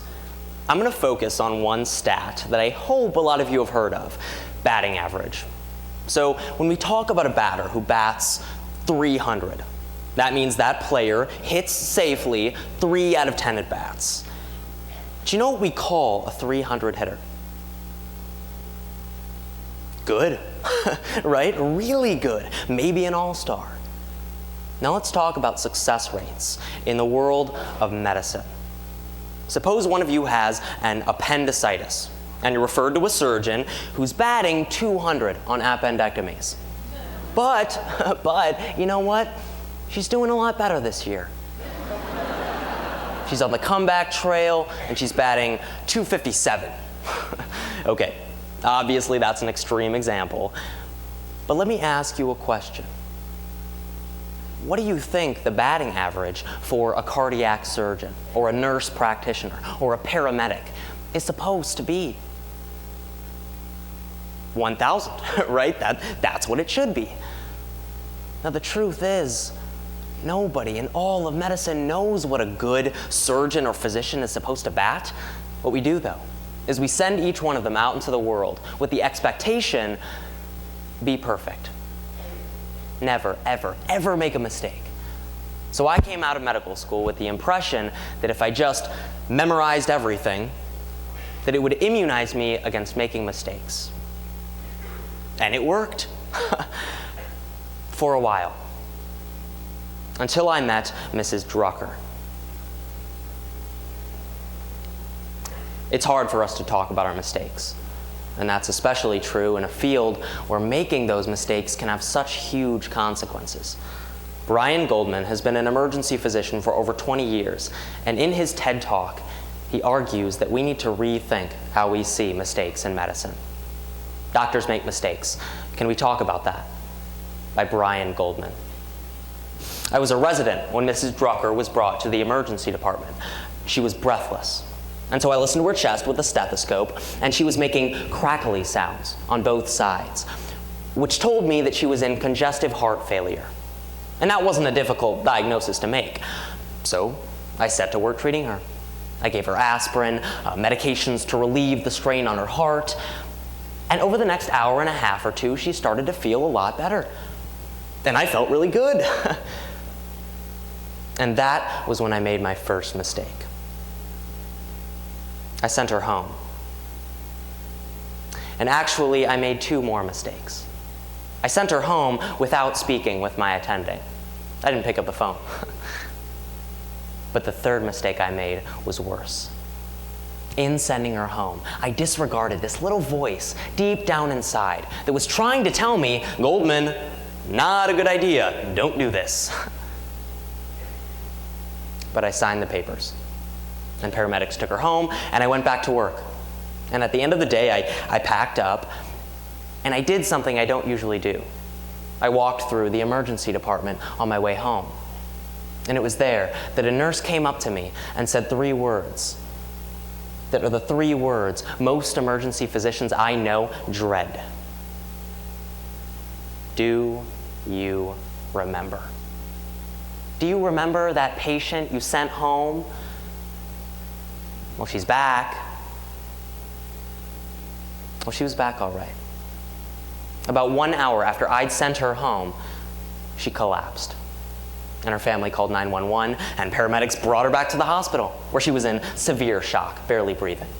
And they pulled out all the stops. They gave her medications to raise her blood pressure. They put her on a ventilator. And I was shocked and shaken to the core. And I went through this roller coaster because over the next 2 or 3 weeks, it became clear that she was never going to wake up. She had irreversible brain damage. And about 9 days later, they let her go. Over the next 2 or 3 weeks, I experienced for the first time the unhealthy shame that exists in our culture of medicine. You know that healthy shame when you betray a best friend's secret and you get busted and he confronts you and you have these horrible discussions, but at the end of it all, that sick feeling guides you. And you say, I will never make that mistake again. That's the kind of shame that is a teacher. The unhealthy shame I'm talking about is the one that makes you so sick inside. It's the one that says, not that what you did was bad, but that you are bad. And that was what I was feeling. Slowly but surely, it lifted. I began to think that maybe I could feel better again. And I made myself a bargain that if I just redouble my efforts to be perfect and never make another mistake again, please make it stop. And it did. And I went back to work until it happened again and again and again. And I'd like to be able to say that my worst mistakes only happen in the first 5 years of practice, as many of my colleagues say, which is total BS. Some of my doozies have been in the last 5 years. Here's the problem. If I can't talk about my mistakes, how can I share them with my colleagues so they don't do the same thing? If I were to walk into a room filled with my colleagues right now and start to tell them what I've just told you, they would start to get really uncomfortable. Someone would crack a joke and we would move on. That's the system that we have. It's a complete denial of mistakes. It's a system in which there are two kinds of physicians: those who make mistakes and those who don't. Those who can't handle sleep deprivation and those who can. Those who have lousy outcomes and those who have great outcomes. We have this idea that if we just drive the people who make mistakes out of medicine, what will we be left with but a safe system? But there's one problem with that. We work in a system where errors happen every day. 1 in 10 medications is either the wrong prescription or the wrong dosage. Hospital-acquired infections are becoming more and more numerous. Sleep deprivation is absolutely pervasive. Given all that, mistakes are inevitable. So if you take the system, as I was taught, and weed out all the error-prone health professionals, there won't be anybody left. What we need is a redefined medical culture in which we recognize that human beings run the system. And when human beings run the system, they will make mistakes. So the system is evolving to create backups that make it easier for us to detect those mistakes, and to foster places where everyone who's observing in the healthcare system can actually point out things that could be potential mistakes. And especially people like me. When we do make mistakes, we are rewarded for coming clean. My name is Brian Goldman. I'm a redefined physician. I'm human. I make mistakes. I'm sorry about that. But I strive to learn one thing from what happened that I can pass on to other people. And let me close with 3 words of my own. I do remember.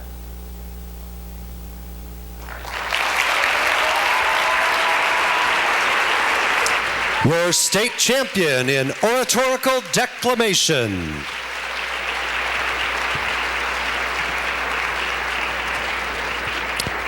If we could have up on stage the finalists in humorous interpretation, and down here in finalists row, the finalists in original oratory, please.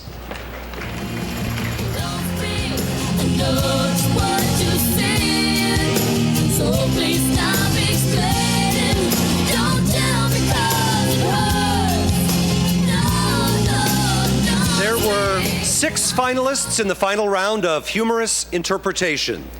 In 6th place, from Neuqua Valley, Monica Martinek.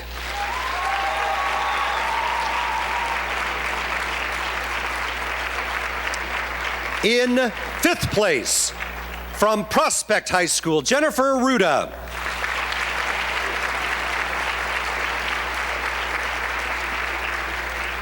In 4th place, from Oaklawn Community High School, Emily Salamoni.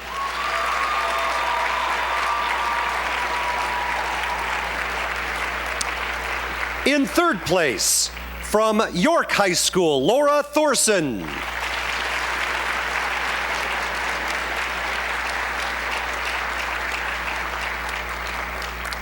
Your tournament runner-up in humorous interpretation is from Downers Grove South, Zach Kennedy.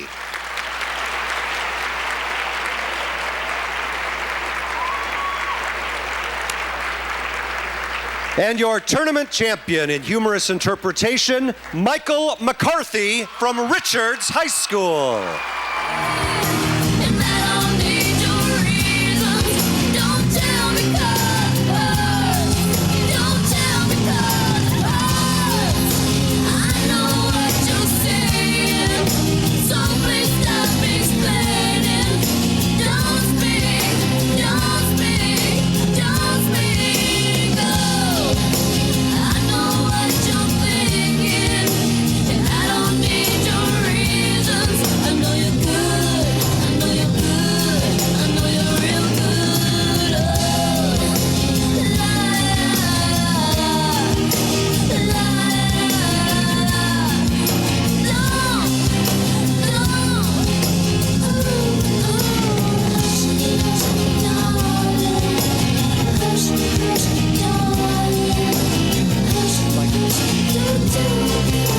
our tournament champion in humorous interpretation, Michael McCarthy.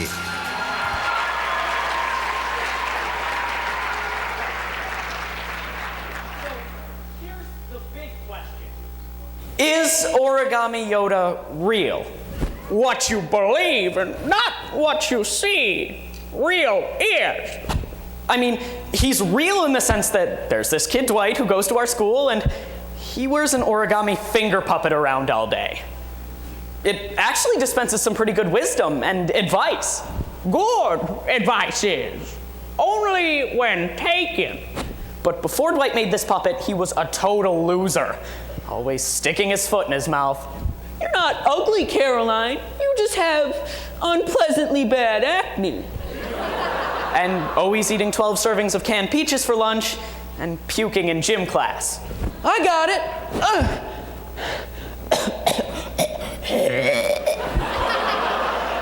We all knew Dwight had his hobbies, as strange as they were, like folding little pieces of paper into various shapes. But it's not like he was ever any good at it. And one day he was absent, but when he came back the next day, everything changed.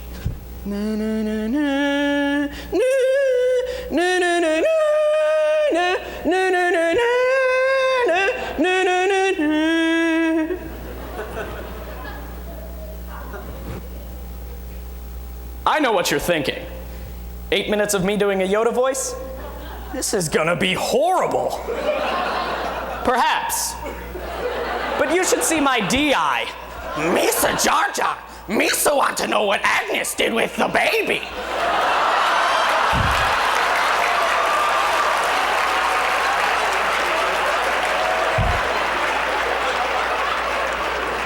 Yeah, don't go to that round. The Strange Case of Origami Yoda by Tom Engelberger. So, even after Dwight made this puppet, he was still saying awkward things. Don't cry, Sally. Most of the fat girls I know can't do any chin-ups either. He was still puking.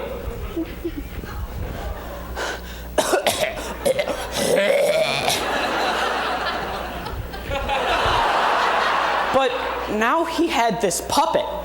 And when he made it talk, it said some really cool, really helpful things. Participate must we in this fleeting life, for middle school lasts forever, will not. Now, I'm telling you all of this because, like most adolescents, I had a problem. Ultimately, it was a problem that only Yoda could solve. Problems see we must as opportunities. So to help me tell the tale of my problem, I've brought my best friend Harvey. Hello! My name is Harvey, and I have recorded all of the details surrounding the strange case of Origami Yoda. Thank you! But before we get into my problem, we need to spend some time talking about how this puppet helped the other kids at school. Hey, my name is Kellen, and Origami Yoda helped me one time. I was in the bathroom right before class when I noticed that above the sink next to the mirror, it said Kellen pees himself. Ew. Anyway, I had leaned over the sink to erase it, but I got water on the front of my light brown pants, and it seriously looked like I peed myself. My record shows that the boy Kellen in our school did pee himself and made up a story about leaning onto a wet sink. Next card. You.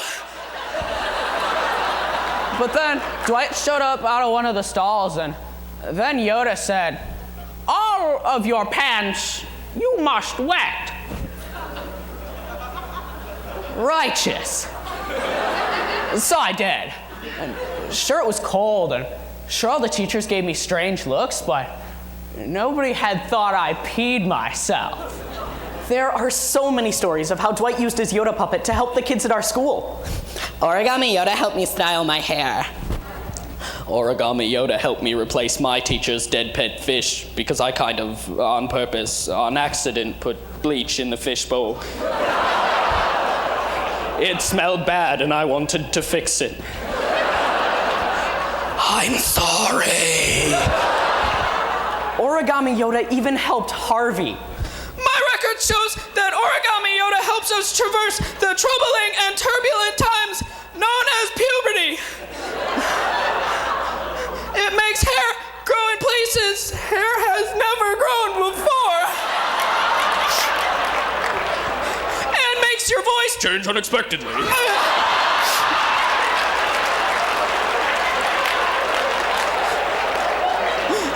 He also does not hold me down and fart on me like the other kids do. Thank you. And now for my problem, the school dance. All right, kids, welcome to this year's PTA Fun Dance, an exciting opportunity to act normally and behave like kids from better schools. But remember to enjoy socializing with your friends. Now, I was one of the few kids at the dance without a date. Oh, but the girl I like was there. Hi, my name is Sarah. Not very good public speaker. But it wasn't her public speaking skills I was interested in. But I needed to know, did she like me? Hey, Dwight, or Yoda, do you know Sarah? Beyond the need for a training bra, she is. Right? But that's not why I'm here. Does she like me? Purple. And that's all he said. Everybody else got these elaborate, helpful answers, and I got one word. Purple. And that's when I saw the PTA table with the flowers. They were perfect. They were purple. I have never been so direct with a girl in my entire life. My record shows that Mike is afraid of girls. And is always asking me awkward anatomy questions to which I do not know the answer. Thank you. Hey, Sarah, I got you this purple flower, and I was wondering if maybe you'd want to be my girlfriend? Oh, purple is my favorite. Thank you. Yes. So it turns out that Yoda's advice was just what I needed. But was it magic? Or was it just Dwight? But how could Dwight have known Sarah's favorite color? The only thing he did at the dance was...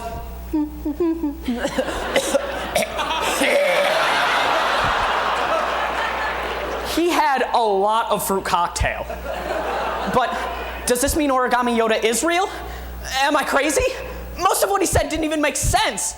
According to my notes, most of what Yoda says does not make sense. Also, Mike's impression is very bad. Thank you.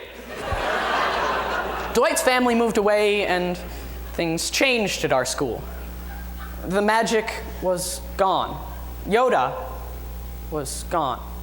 Na na na na na na na na na na na na na na na.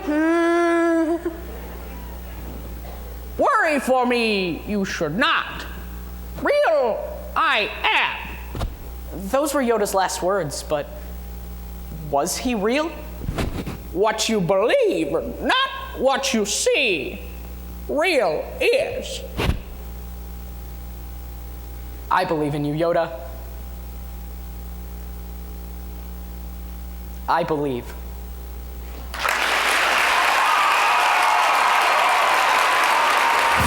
Your tournament champion in humorous interpretation.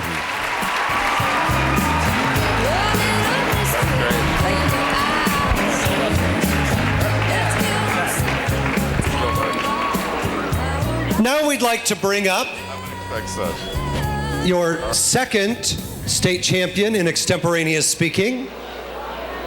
So you get a rare treat to see another extemp this evening. And now you will see Parth Patel from Huntley High School.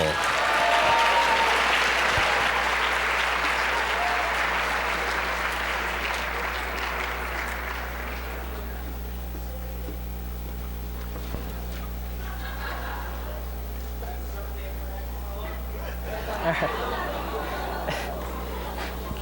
Okay. Miley Cyrus is a very big risk taker. You see, one of her risks was twerking with a 100-year-old Americana icon, the foam finger. Similarly, Pope Francis is also a big risk taker.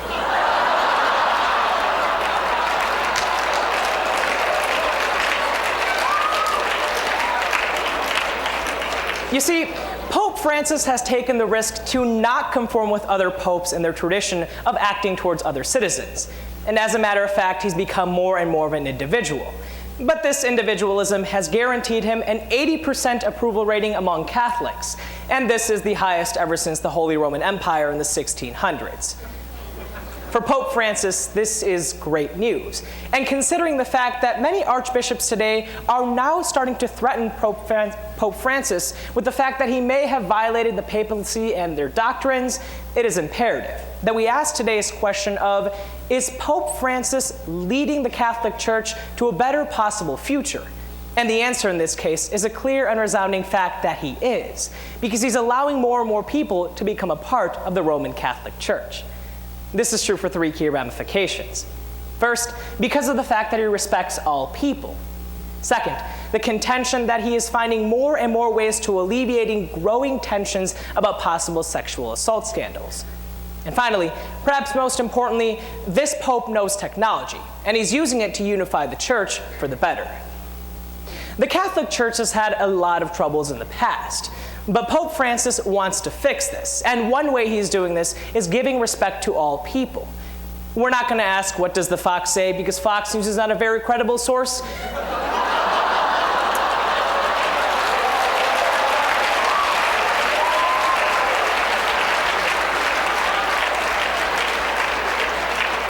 But rather, consulting the Atlantic Monthly on February 17th of 2014, it states that Pope Francis was recently witnessed drawing and cleaning the feet of a Muslim woman, and he was also humbled in front of homosexuals.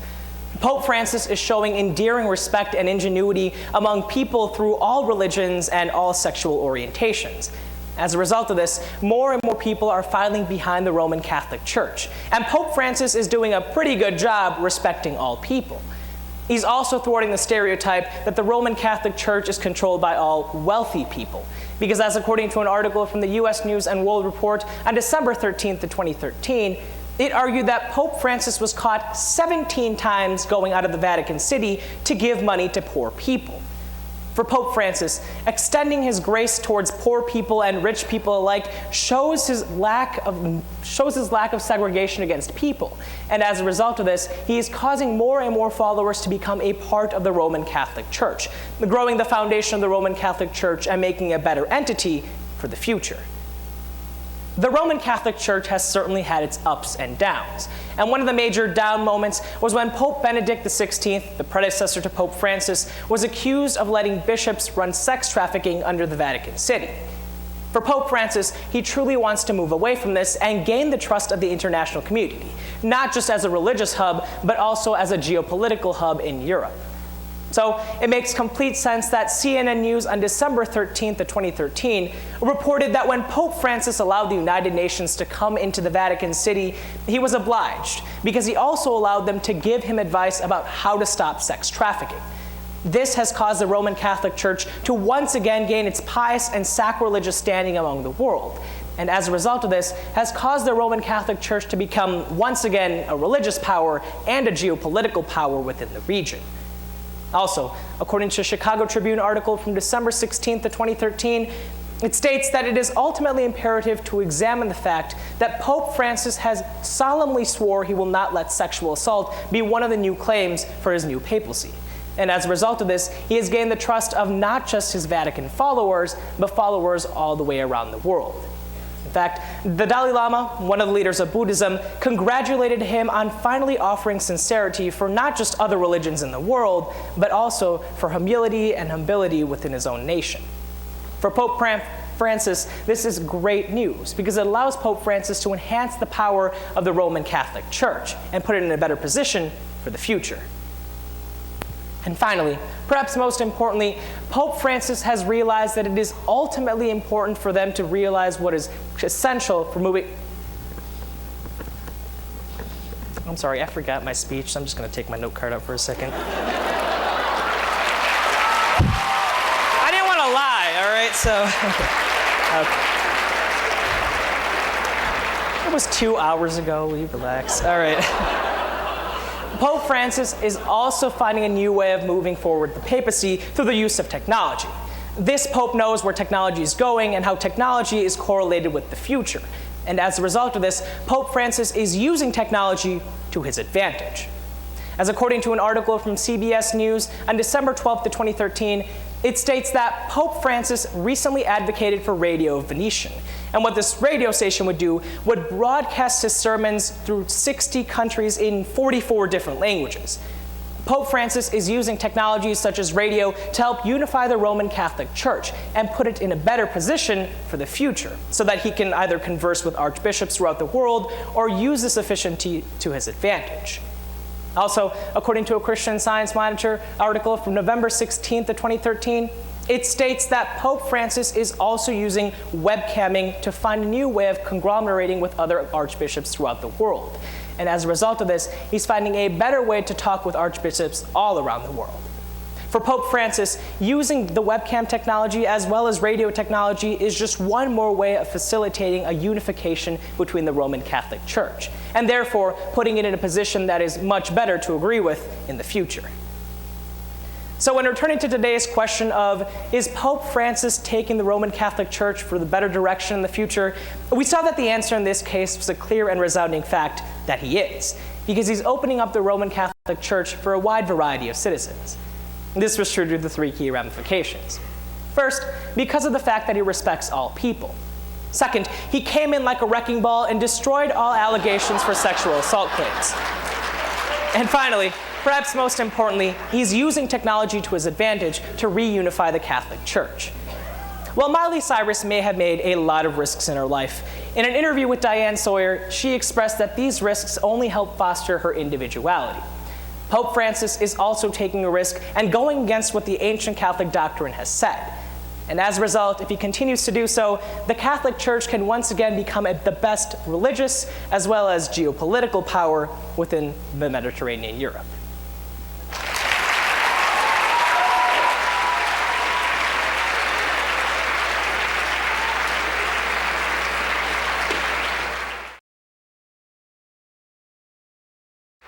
You didn't know Extemp was so funny, did you? Now I'd like to invite up on stage our finalists in original oratory, and please join us in finalist row, poetry reading. Don't forget to bring your books.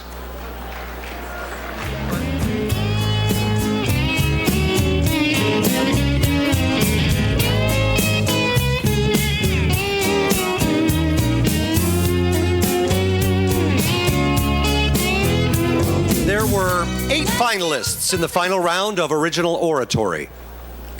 In 8th place, from Palatine High School, Payal Malik.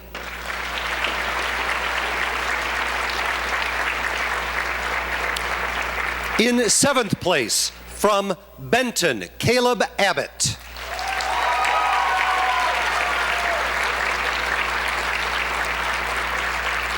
In 6th place, from Coal City, Morgan Leopold.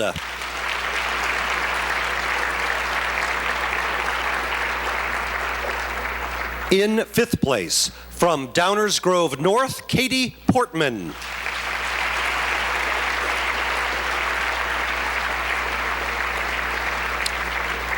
Fourth place, Emily Salamoni from Oaklawn Community High School.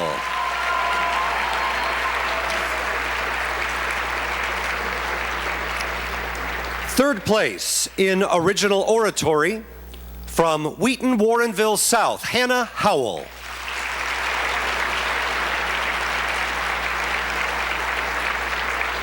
Your tournament runner-up in original oratory, Shalini Rao from Glenbard West.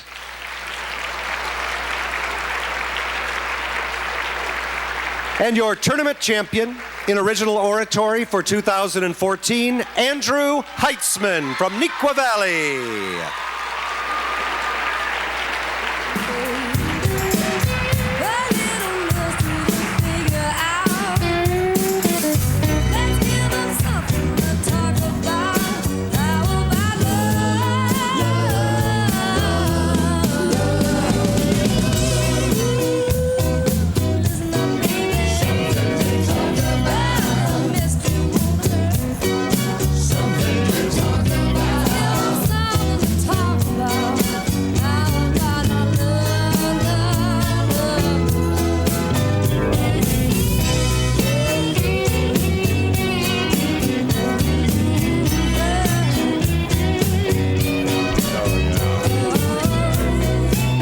And now your tournament champion in original oratory, Andrew Heitzman.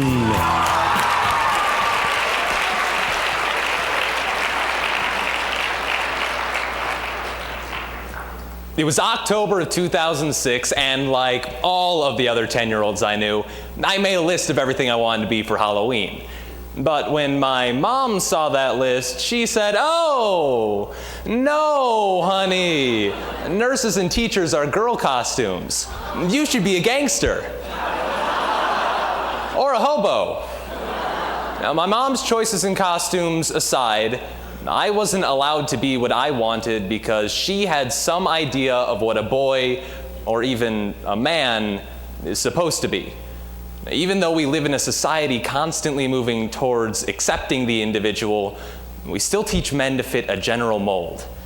And it's time that mold was broken. By first examining the traditional and modern definitions of manhood.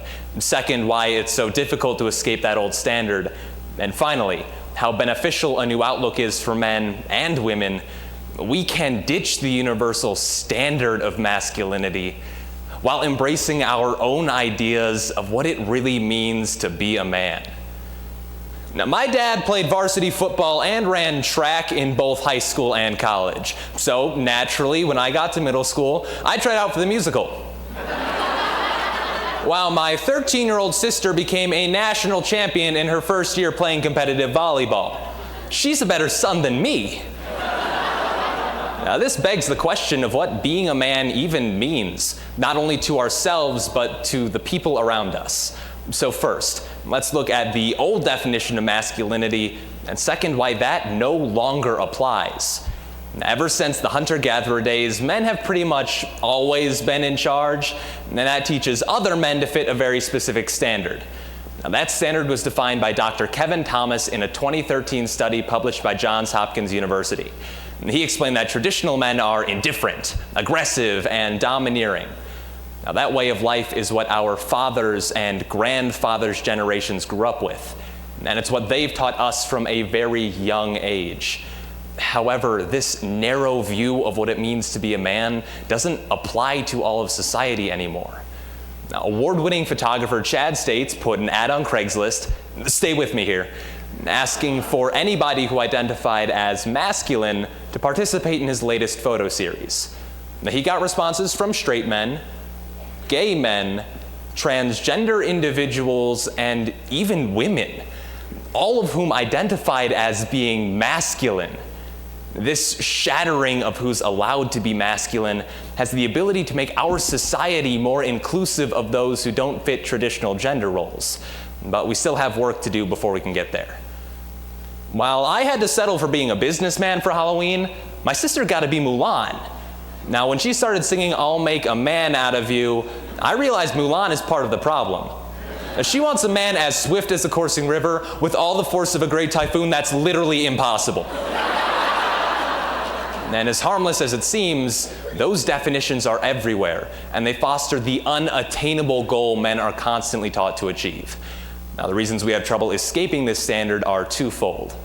We fail to adapt to a modern society, and we have a fear of being different. But first,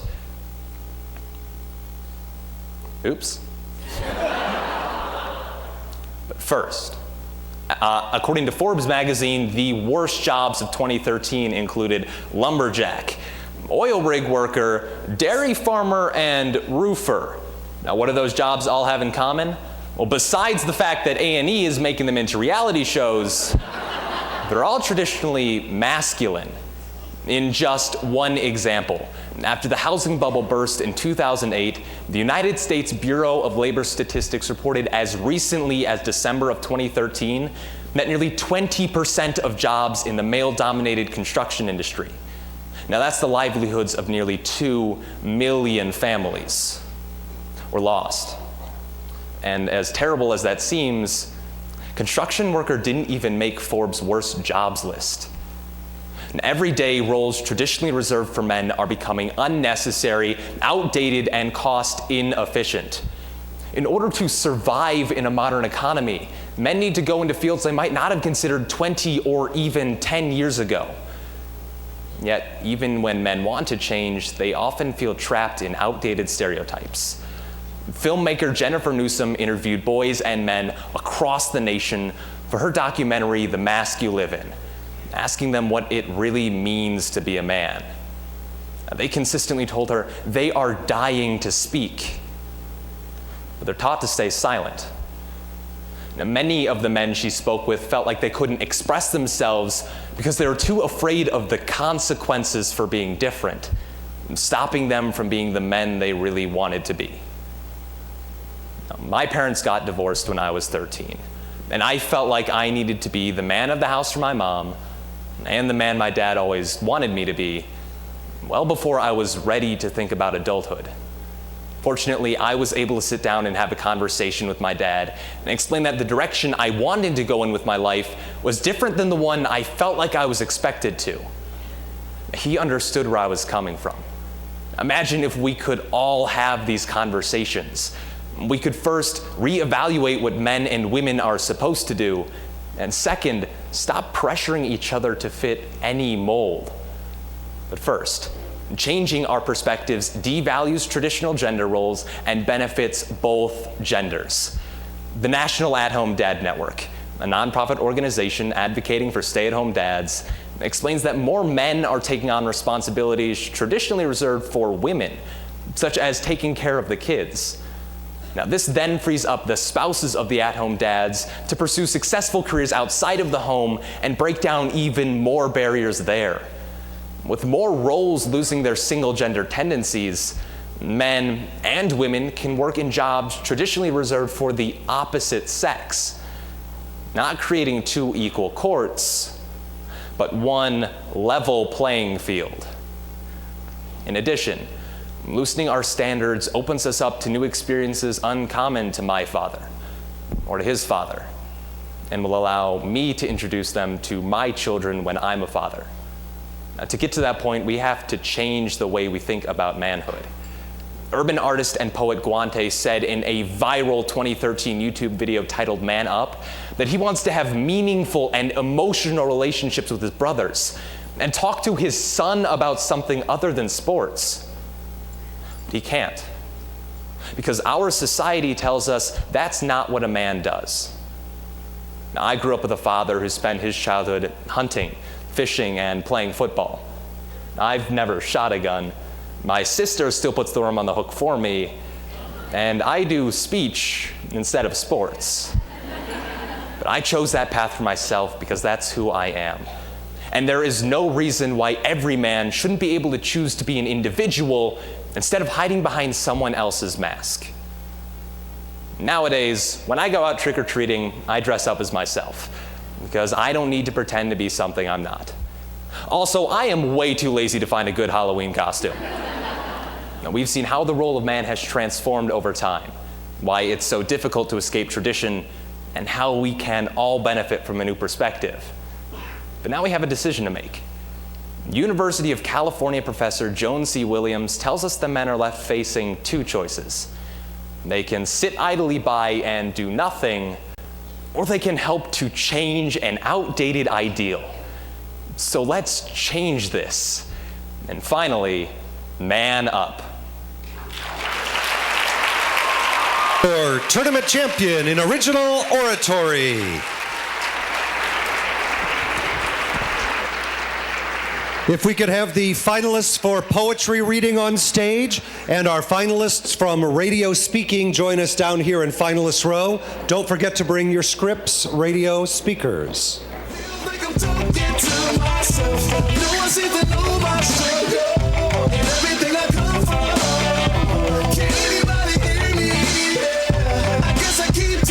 There were 7 finalists in the final round of poetry reading.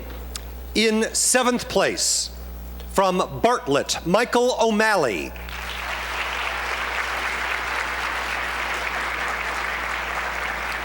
In 6th place, from Hinsdale Central, Yanni Kinnis.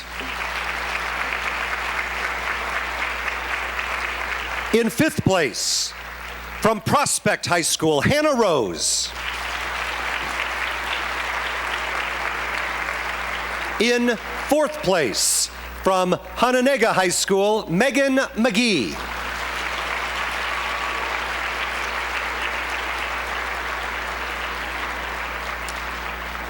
Third place in poetry reading, Morgan Brown from Southland College Prep Charter. Your tournament runner-up in poetry reading, Grace McGuan from Wheaton Warrenville South.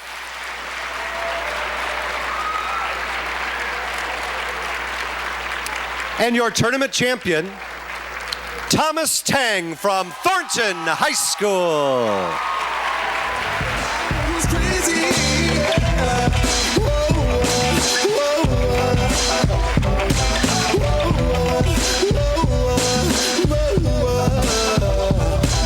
So why in the world do I feel so alone? Nobody but me, I'm on my own. Is there anyone out there who feels the way I feel? If there isn't, let me in, so I know that I'm not the only one. I went away, I guess, and opened up some lanes, but there was no one who even knew I was going through growing pains. Hatred was flowing through my veins, on the verge of going insane. I almost made a song dissing Lil Wayne. It's like I was jealous of him cause of the attention he was getting. I felt horrible about myself. He was spitting and I wasn't. Anyone who was buzzing back then could've got it. Almost went at Kanye too. God, it feels like I'm going psychotic. Thank God that I didn't do it. I'd have had my ass handed to me, and I knew it, but proof isn't here to see me through it. I'm in the booth, popping another pill, trying to talk myself into it. Are you stupid? You will start dissing people for no reason, especially when you can't even write a decent punchline. Even you're lying to yourself. You're slowly dying. You're denying your health is declining. Your 2014 tournament champion in poetry reading, Thomas Tang, Thornton High School.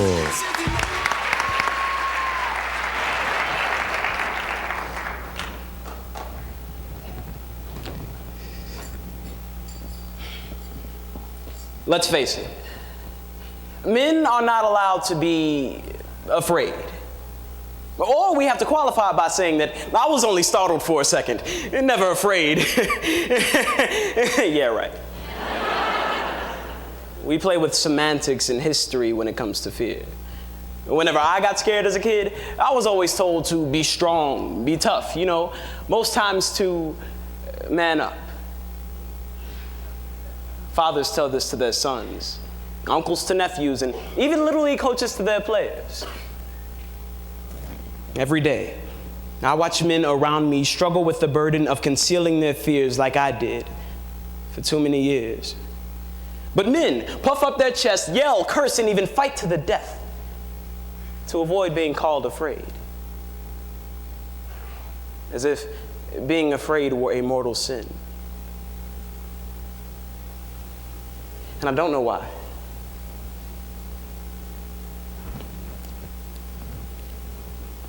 In many communities, hypermasculinization is a means of survival. Honestly, as a senior in high school, I feel the pressures every day of living up to what other people around me expect out of a man. Carlos Gomez expresses his life, as well as the lives of other men who feel the same pressures I do, in poems from Man Up by Carlos Gomez. No matter how jacked up the state of men in the United States becomes, one popular myth always persists. The knight in shining armor. It's as American as apple pie. A fantasy that I've heard out of the mouths of women in their late 20s and 30s, still holding out hope for their perfect man. But who can blame them? Well, I know the story well. The little girl plays house, dreaming of her fairy tale wedding, while the little boy plays war, fighting to protect his castle. And now, I don't mean to crush your dreams, but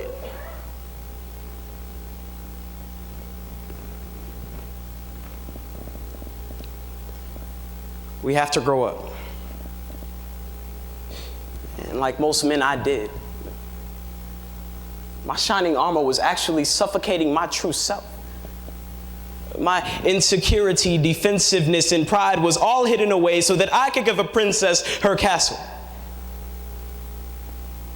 But let's be honest. Those princesses grow up to be housewives. And those little knights grow up and go to war. Because manhood is proven on the battlefield.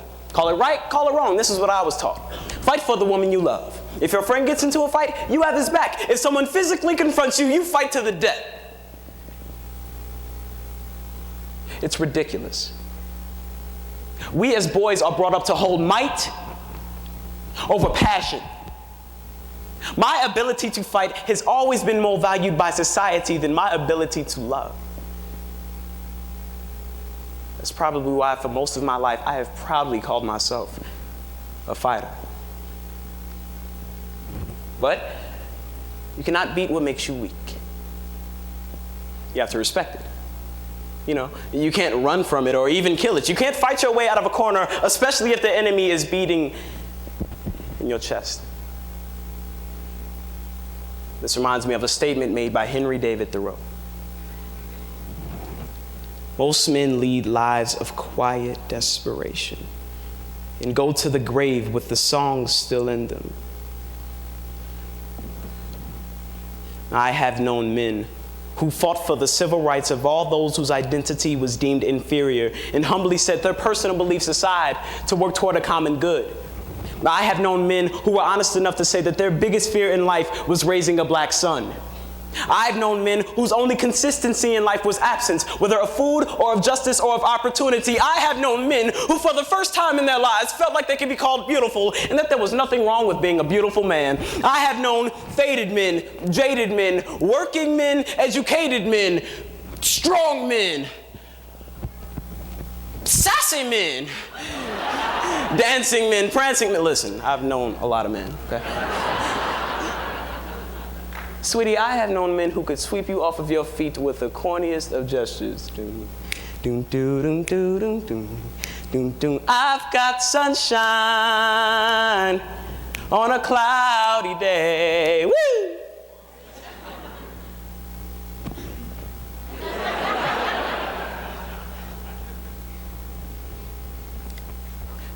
That's a real man.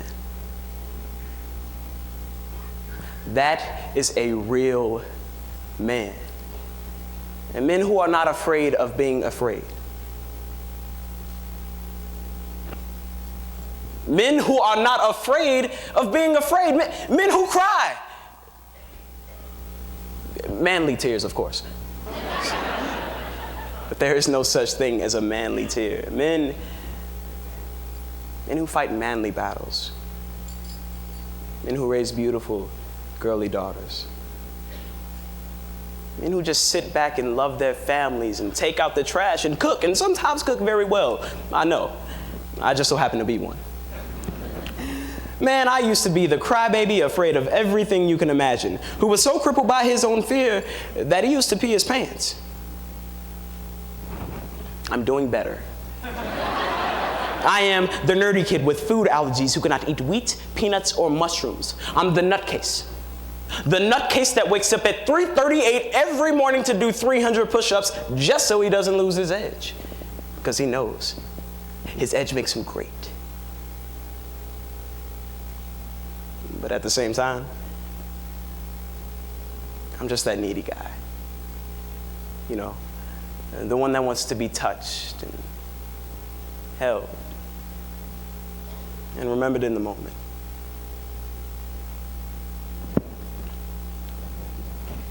I want to be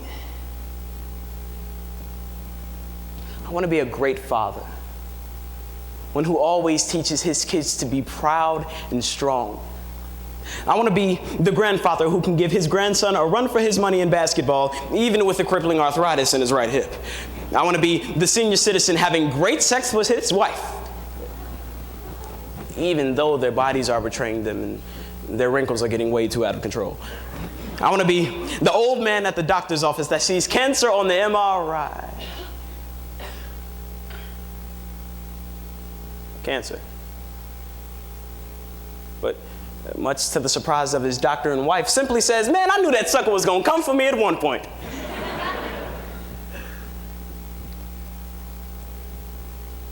I want to be that same fearless old man in the hospital, gripping his wife's hand as the heart monitor slowly drifts off.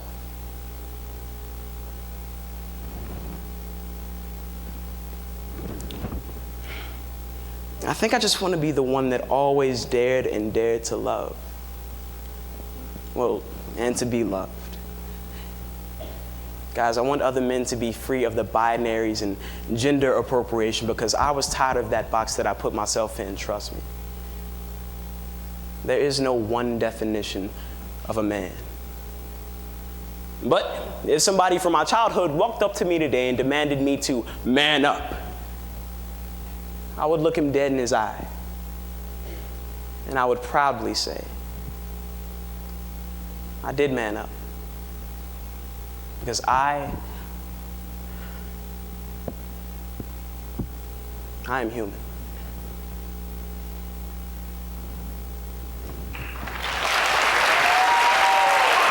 Your 2014 state champion in poetry reading, Thomas Tang.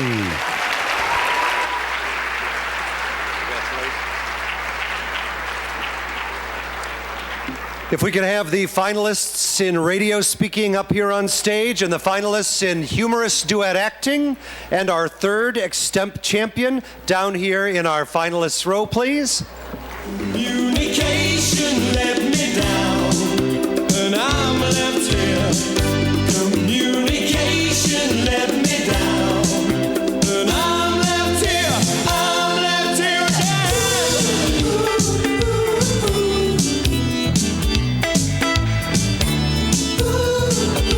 There were 6 finalists in the final round of radio speaking. In 6th place, from Granite City, Marcella Miller.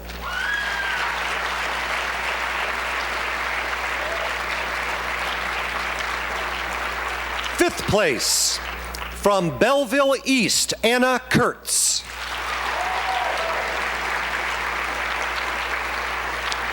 In 4th place, from Fremd High School, Justin Gorecki.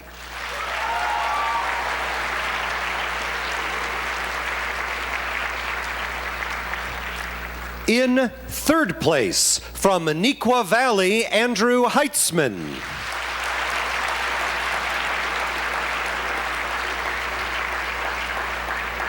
Your tournament runner-up in radio speaking, from Downers Grove North, Katie Portman. And your 2014 champion in radio speaking, from Wheaton Warrenville South, Brooke Summerfield.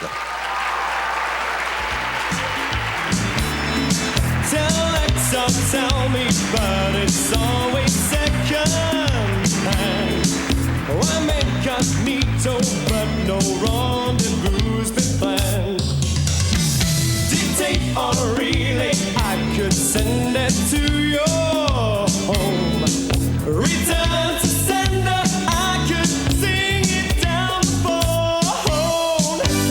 Communication let me down, and I'm left here. Communication let me down, and I'm left here. I'm left here.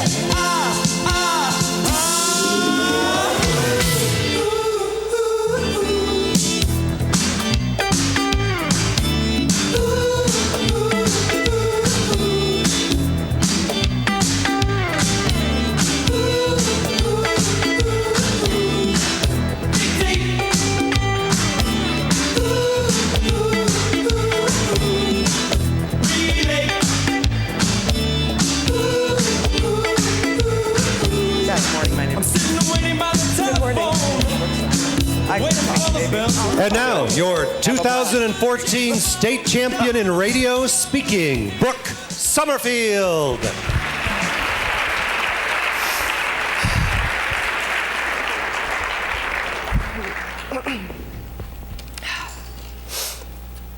I don't have my stopwatch, so I'm just gonna go. Japan becomes a military power, drones begin testing, and good news for train riders. Find out more on WNOA, News, Sports, and Weather, brought to you by Betsy's Backyard Nursery, getting your mind on the spring sunshine. The time is now something, and this is Brooke Summerfield. Moving right into world news, Japan has released a near-final draft on its first national security strategy that calls for a stronger military amid the rise of China. Changes in America's relative influence also make it necessary for Japan to expand its alliances with other countries, while also strengthening its long-standing ties with the U.S. It raises concern about China's rapid military expansion without any transparency. Japan is planning to ease its principles on banning arms exports as a way to step up its international peacekeeping cooperation. It's the mystery of the missing money in Nigeria, where the country's Senate is ordering a forensic audit to track down billions of missing petrodollars. The central bank reported nearly $50 billion worth of oil sold by the state oil corporation has not been paid to the government. The oil committee does not have the expertise to unravel this mystery, so senators are ordering an audit by legal experts. In environmental news, an organization is making progress in its bid to block proposed oil exploration in Africa's oldest national park, where 200 gorillas live. Britain's Department for Business Innovation and Skills has validated some of the concerns that the World Wildlife Fund has about Soko International PLC's human rights and environmental record in Congo's Virunga National Park. Here in the States, the Federal Aviation Commission has chosen 6 states to develop test sites for drones, a critical next step in the unmanned aircraft's march into U.S. skies. The sites will be based in Alaska, Nevada, and 4 other states.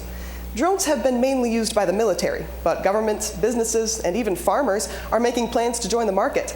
Many universities are now starting or expanding drone programs. The FAA does not allow commercial use of drones, but it's working to develop operational guidelines by the end of 2015. Keeping our eyes on the skies, children flying alone on United Airlines now need to either go nonstop or stay home.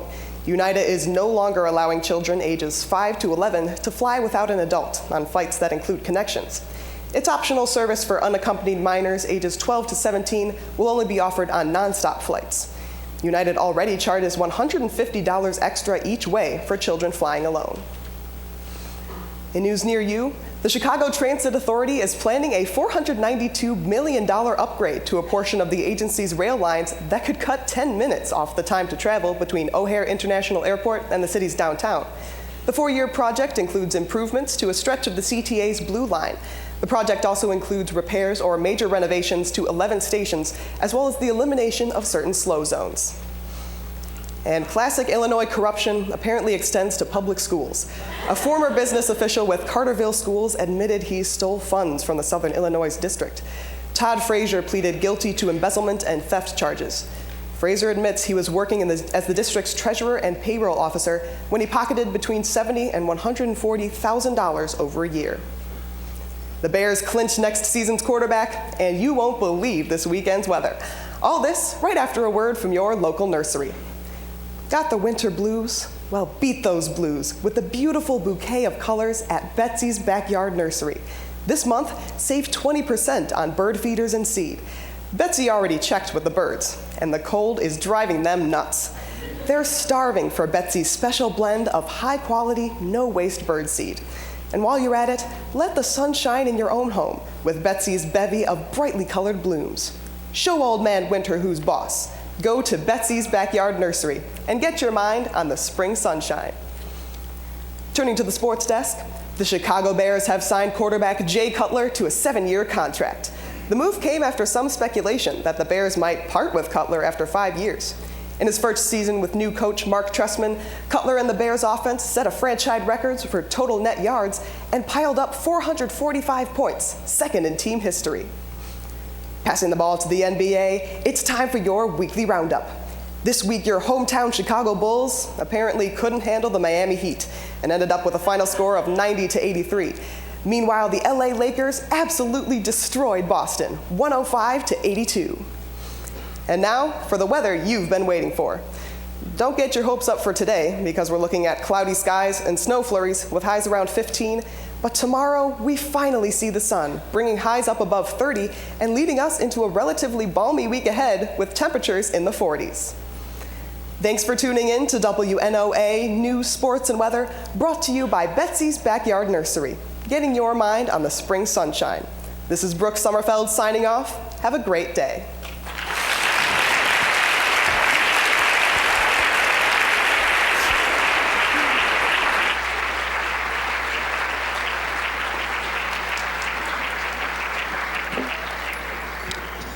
If we could have the finalists in prose reading come down and join us in finalist row as we greet the finalists in humorous duet acting up here on stage.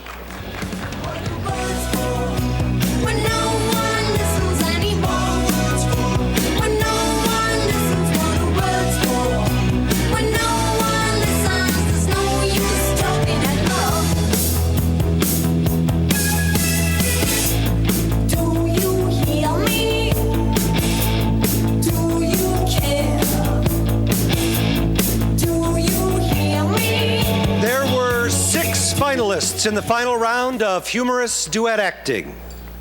In 6th place, from Glenbard West, Mac Quaid and Nate Young.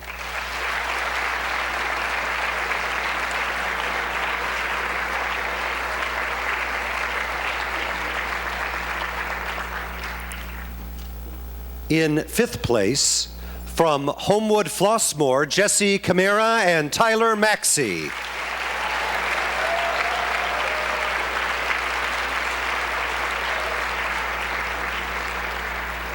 In 4th place, from Oaklawn Community High School, Andrew Waterstrat and Taylor Lindeman.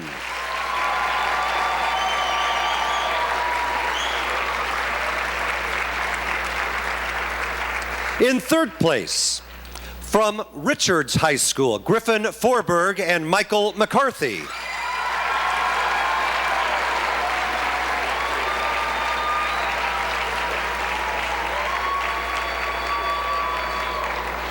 Your tournament runners-up in humorous duet acting.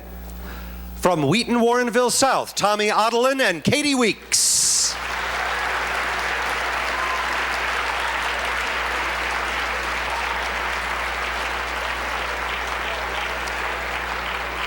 And your tournament champions in humorous duet acting, Laura Nelson and Yanni Kinnis from Hinsdale Central.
Tournament champions in humorous duet acting.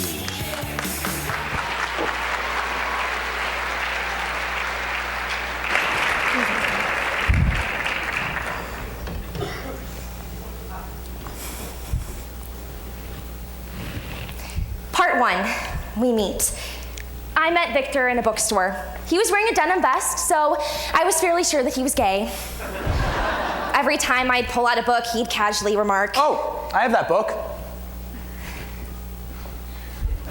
"Oh, I have that one too." Okay. "Everything you must know about tampons?" "No." "I'm Victor. You know, you'd be wasting all your money buying all those books, so I have most of them. I would be happy to lend them to you." I actually don't have any money. I was just planning on stealing them. You're too cute to go to jail. Here, come to my place. You can steal them from me. And so I did, because apparently I've never seen one of those movies where the dumb co-ed gets mutilated by a serial killer. And because I've always wanted to have a gay best friend. Turns out while I was thinking about having him teach me about false eyelashes, he was thinking, turns out, not gay. Have you ever had that feeling that you're just not good enough for somebody? No.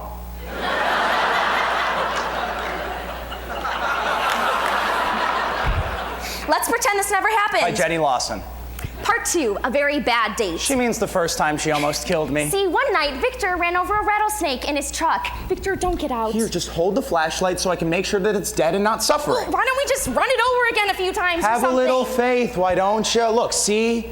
It's dead. Awesome, now get back in the truck. Hey, we should probably take this home. Well, I bet your dad... Oh my God, it's alive! Oh my God! We ran the light! Where'd it go? I can't see it! I can't see it! Where'd it go? You're such an idiot sometimes!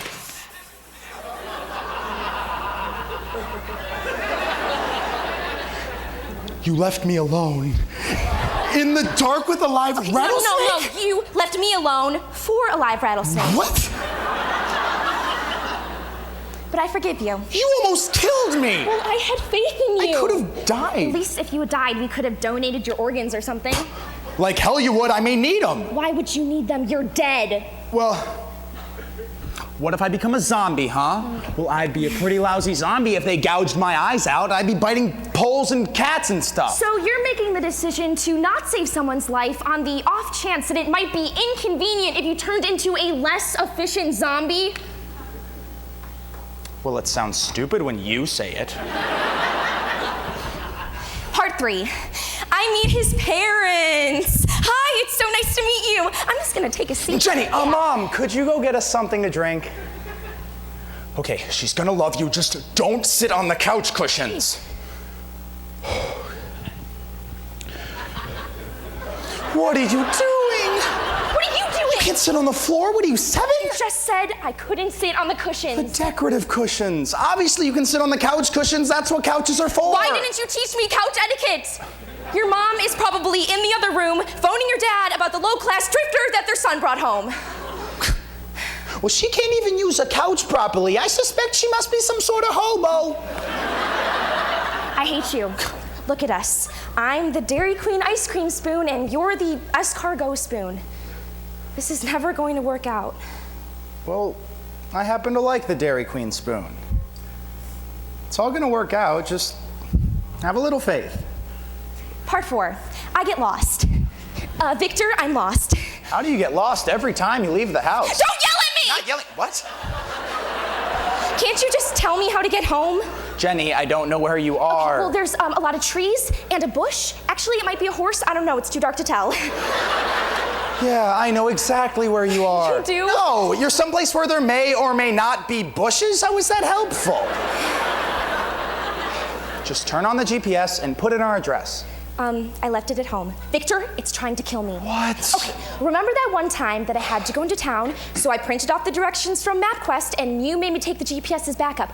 Well, halfway there, the GPS is all turn left now, and I'm like, no, MapQuest says go straight. And then she's sighing at me, like she's all frustrated, and she goes recalculating in this really judgy, condescending way, and she's all turn left now. So I turn left, just like she says, and she's all recalculating, and I'm like, I did exactly what you said to do! What's with the tone, whore?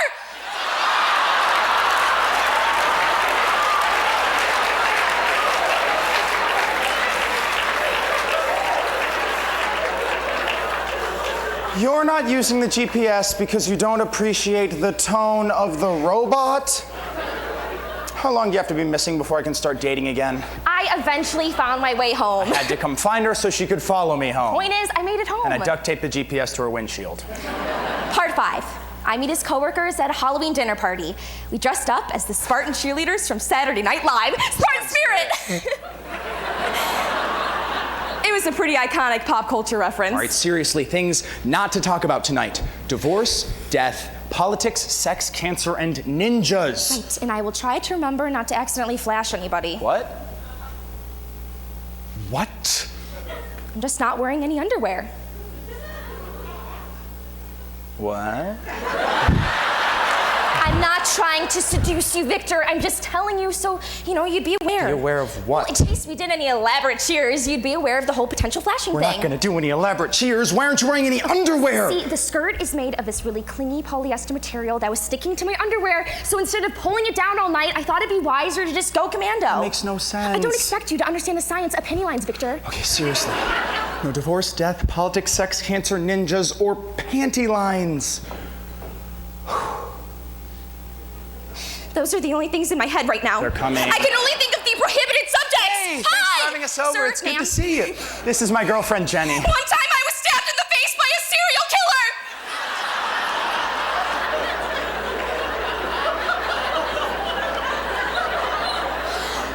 I have no idea why I said that. Honey, what did that have to do with anything? Sorry, but I was actually stabbed in the face by a serial killer. Not really. Sort of. She's a little drunk. Victor, I can salvage the situation. See, what happened was one night I was watching a documentary about serial killers, and it must have stuck with me because I started having this really weird dream where I was being chased by the Night Stalker, and he stabbed me in the face. Anyway, turns out it was all just a really bad dream. So, what do you guys... That's when I heard screaming, and I realized that the screaming was my own screaming because I actually had been stabbed in the face by the Night Stalker. I wake up, my face is covered in blood. Victor's all like, what the? And I'm like, I was stabbed in the face by the Night Stalker. So Victor unsheathes his sword and runs down the hallway brandishing his sword at the Night Please, Stalker. for the love of God, stop talking! Okay, when I said that Victor unsheathed his sword, I was not talking about... Jenny!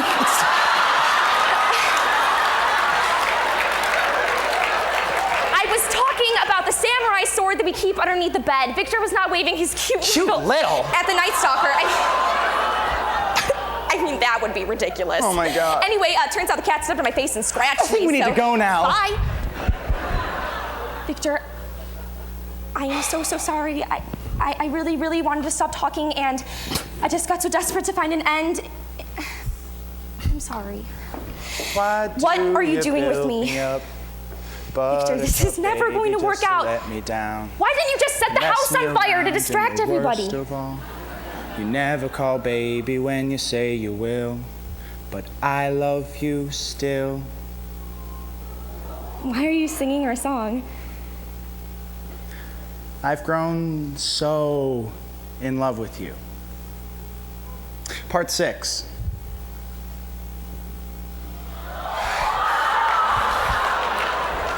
The proposal. A diamond, it's so cute and little.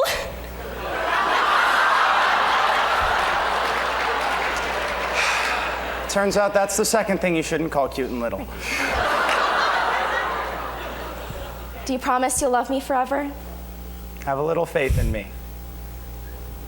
I do.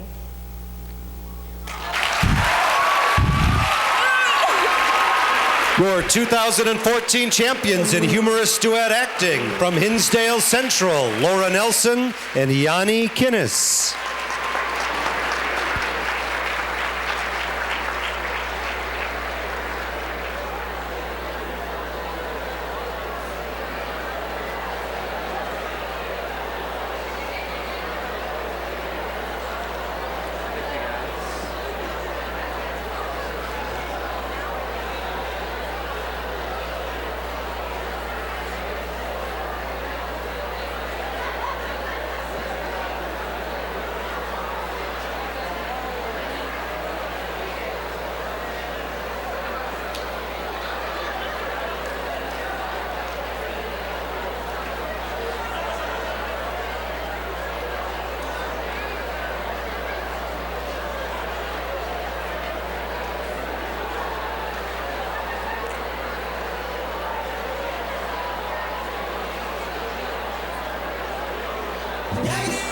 Just finished. And now, I would like to introduce your third state champion in extemporaneous speaking from Nequa Valley, Soumya Jain.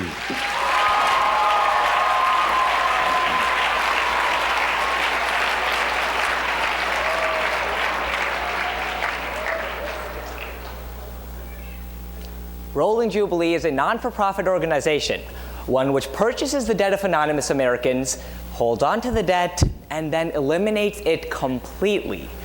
Now, despite the noble intentions of Rolling Jubilee, their mission exposes an underlying flaw in our economic system. A New York Times article of February 5th explains that our nation is flooded with medical debt. Over the past decade, the costs of medical care have skyrocketed, as more and more Americans are growing uninsured, and the incidences of conditions like cancer and obesity have only been climbing. At the same time, our healthcare system has been dangerously slow to respond. In 2011, President Obama's administration passed the Affordable Care Act, also known as Obamacare, in an attempt to make healthcare insurance more affordable and to help to bring down the cost of healthcare in the United States. However, medical debt is still the largest cause of debt among American citizens by far, making it important that we pose today's question: what must be done to lower the cost of medical care in the United States? And we'll answer this by looking at three key courses of action. First, by investing in preventative care to limit expenses for individuals. Second, by modifying our retirement system to take the stress off the healthcare system. And finally, by making healthcare more accessible to spread out the cost of medical care. But first, let's look at what we can do before we actually get sick. As of right now, our healthcare system is focused on taking action after the fact. A Political article of January 12th explains that right now, medical professionals are trained to either prescribe drugs to their patients or to direct them to extremely expensive specialists, meaning that our healthcare system has a fundamental bias towards the most costly side of the spectrum, one which has only pushed healthcare costs increasingly higher, which is why a New York Times article of February 14th says, "Happy Valentine's Day," and that we need to invest in preventative care. With the rising growth of informational technology, the increasing accessibility of mobile technology, and enormous advances in genetic research, both doctors and patients have a growing ability to monitor their own health care. With the ability to anticipate an issue with their health care, individuals can take preventative action, taking care to protect their health in the short term in order to avoid the more costly long-term expenses. Preventative care gives Americans the choice between going for a run now or running to the hospital later. Now, healthcare only becomes an issue as many individuals grow older, which is why next we'll examine how modifying our retirement system could actually take stress off the healthcare system. As we all know, old people ruin everything.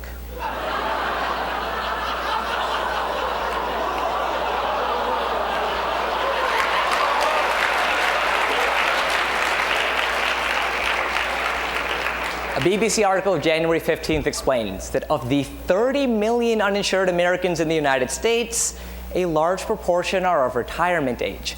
The lifespans of Americans are growing longer. Yet as our health declines, Americans often don't have the healthcare savings they need to sustain themselves through retirement. As retired individuals can no longer spend their own money to pay for their healthcare, many of them are forced to depend on government programs like Medicare or Medicaid, or to depend entirely on emergency room care, both of which only contribute to the rise in healthcare costs in the United States. An Economist article of January 15th examines a possible solution. If the United States could restructure the way we look at retirement, we could help to absolve this issue altogether. The article suggests that we make the period of saving for retirement considerably longer and divert more resources towards specifically saving for healthcare. In doing so, American retirees, once they hit the age of 65, would have the savings they need to sustain themselves until they pass. And as a result, American retirees would no longer become a burden on the healthcare system, taking the pressure off the healthcare system and improving the quality of healthcare for American patients. Of course, not everyone is old, which is why finally, we'll look at how making healthcare more accessible in general is critical to bringing down the cost overall. A New York Times article of January 14th looks at the uninsured Americans in the United States and explains that with healthcare going increasingly expensive, many of them have to postpone medical care until they can no longer ignore the issue. Unable to pay, many of these individuals end up seeking last-minute emergency room care. Now, letting someone die on the hospital floor kind of makes a scene, which is why hospital owners are often forced to provide life-saving treatments to these individuals.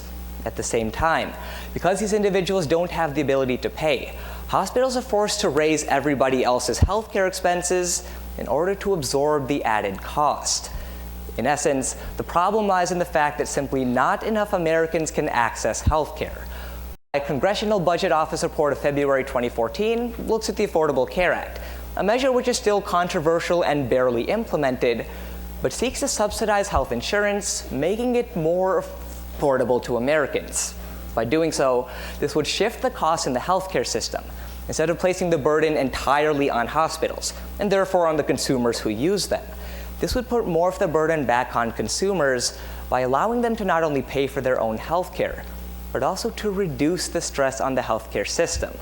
By spreading out the cost of healthcare, making medical care more accessible helps to bring down costs for everybody. So if you look back to today's question, what must be done to lower the cost of medical care in the United States? We examined 3 key courses of action. First, using preventative care to diminish individual expenses. Second, adjusting our retirement system to take the stress off the healthcare system. And finally, using more accessible healthcare to bring down costs. As of right now, Americans struggling with rising medical expenses are hoping Rolling Jubilee will help and pick up the tab. Yet if the United States can implement these measures, it looks like staying healthy might get a whole lot easier.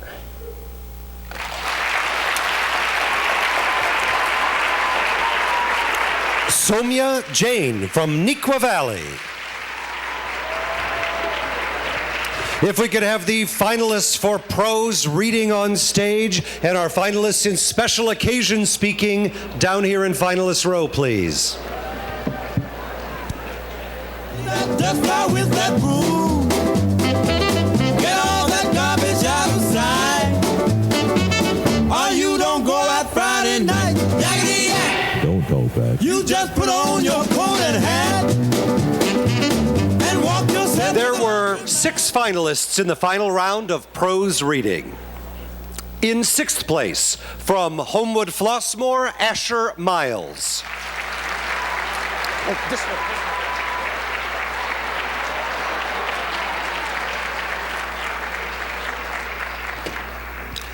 In 5th place, from Prospect, James Farquharson.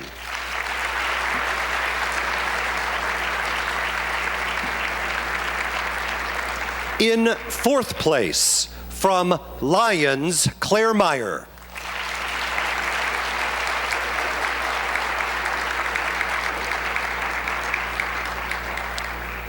Third place in prose reading, from Shepherd, Shayna Woodland.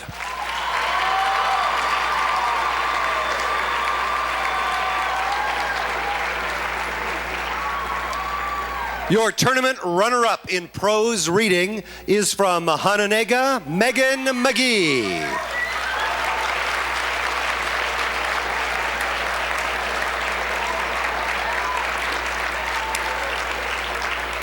And your tournament champion, Jordan Cornwell from Charleston High School.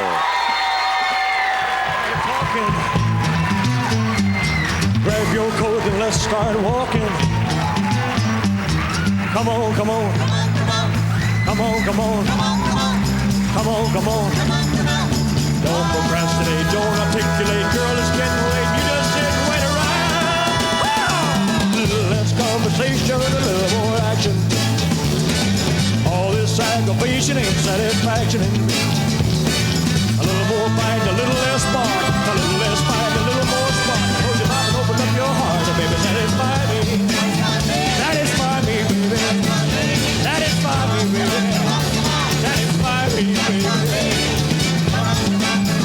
Satisfy me, baby. Satisfy me. Satisfy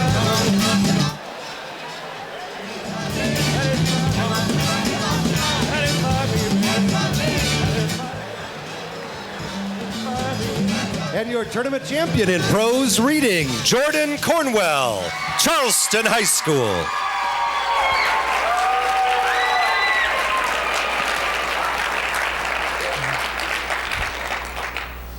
Thanks.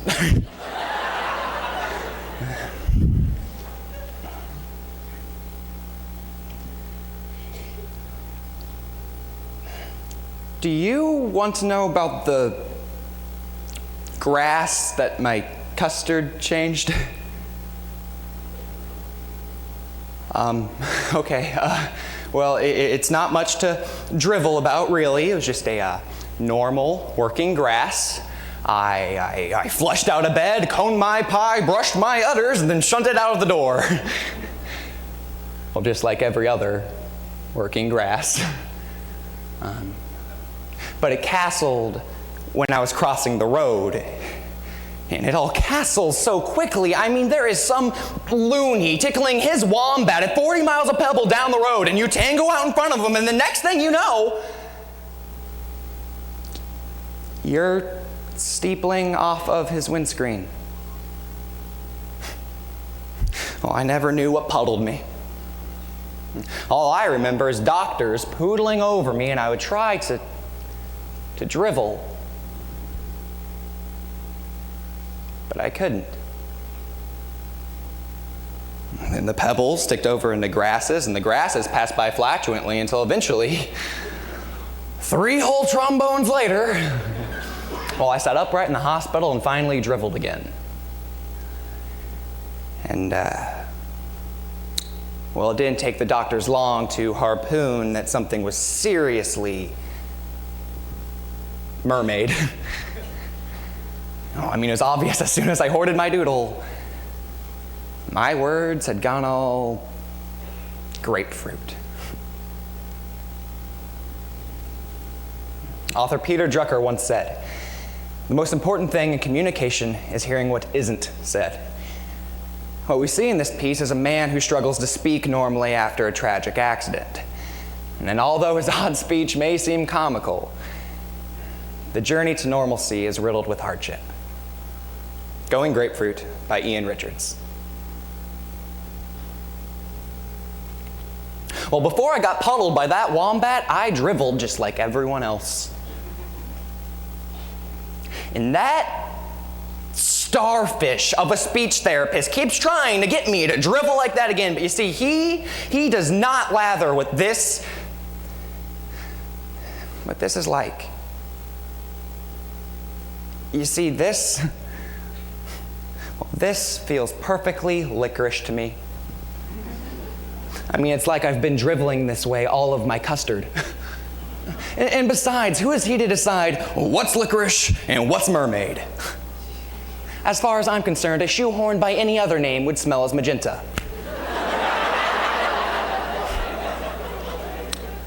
Anyway, my kids loved my new words, and they would goose to drivel just like me, and, well, for a while, I was the flannel of attention.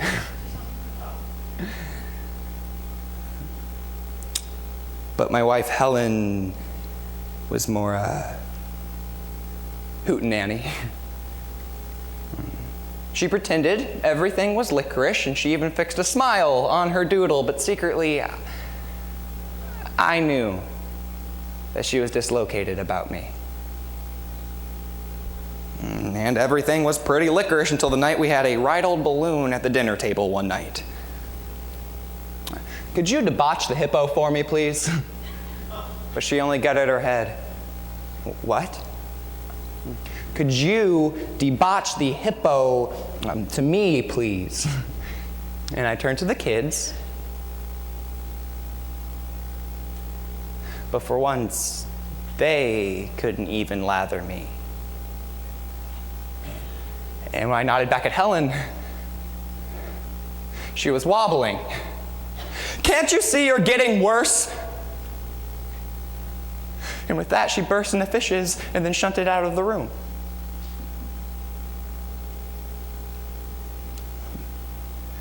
So, the grass after that balloon, I shunted for a walk through town. And I only wanted some peace in sawdust, but it seemed like everywhere that I went, people were waiting to start driveling to me, marauding me with their words and then mislathering my own. I saw Dave, the postman, snuffy past on his Frenchman, and I asked him if he was going to creosote his brain this year. But he snuffied on past without even slowing down. And when I complimented Eve on all the lovely chimps cavorting in her garden, she gutted her head and shunted back inside. And when I commented to a boy on all the phallic weather we were having this trombone, he muttered freak under his breath. And it was only then that I harpooned how lonely custard can be when no one lathers you.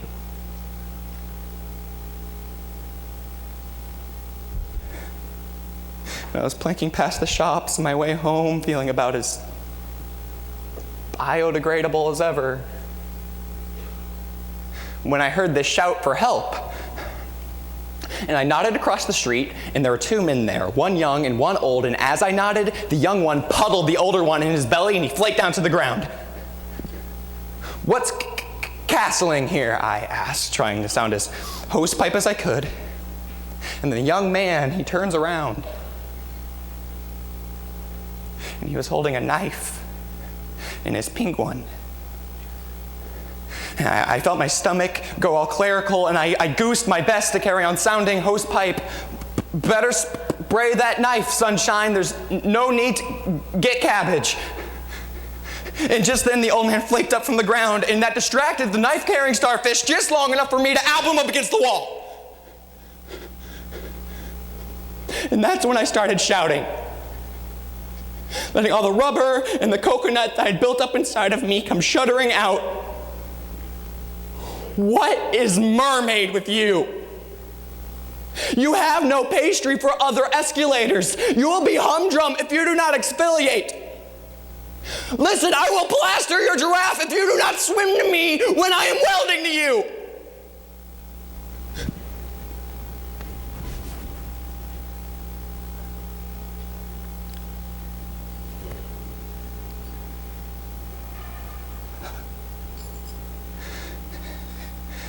And although it took me about 5 pebbles to drivel it to the police in a way that they could lather it, that really is how it all castled. Of course, the papers all called me a hedgehog. Have a go, hedgehog saves the grass, and all that cardboard. But that wasn't true at all. All I did that grass was the licorice thing to do, and that does not make me a hedgehog. Far from it.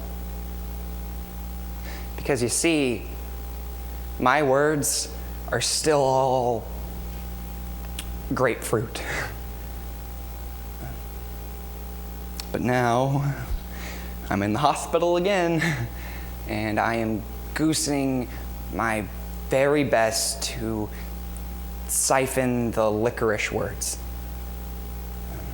So maybe on one grass in the future, I might be able to dribble to Helen and the kids just like I used to. And you know, who knows, maybe on that day,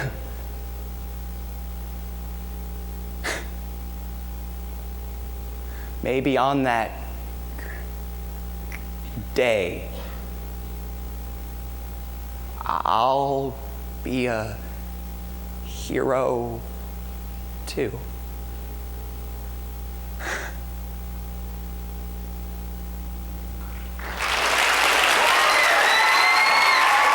Your state champion in prose reading.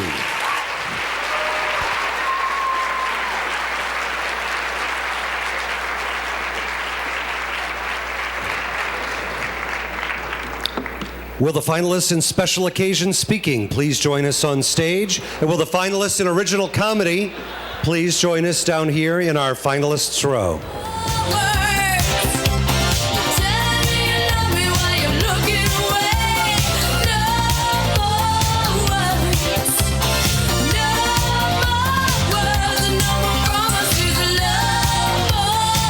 There were 8 finalists in the final round of special occasion speaking. In 8th place, from Fremd High School, Christy Lynn.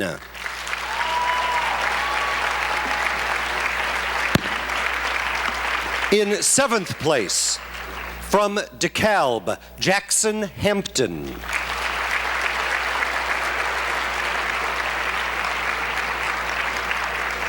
In 6th place, from Nequa Valley, Mina Sharma.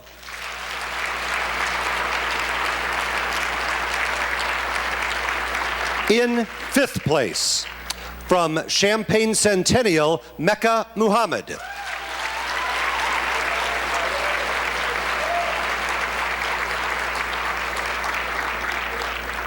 In 4th place, from Southland College Prep Charter, Aneka Anyeka.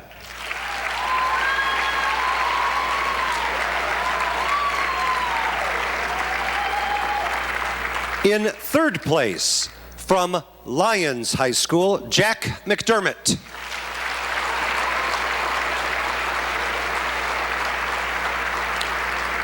Your tournament runner-up in special occasion speaking, from University High School, Christina Sue.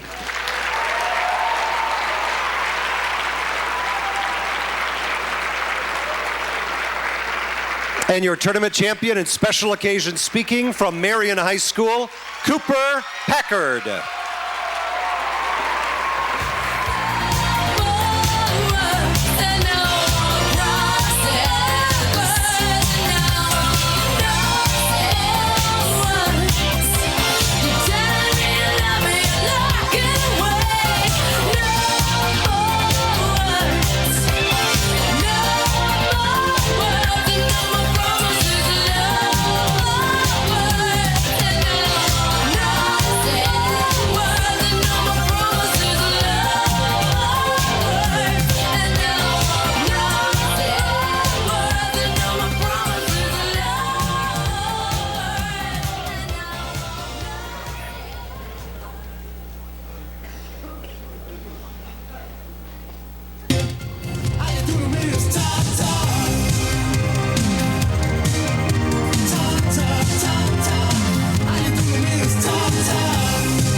Your state champion in special occasion speaking, Cooper Packard.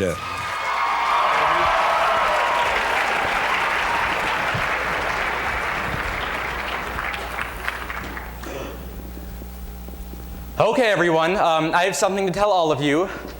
I am a man.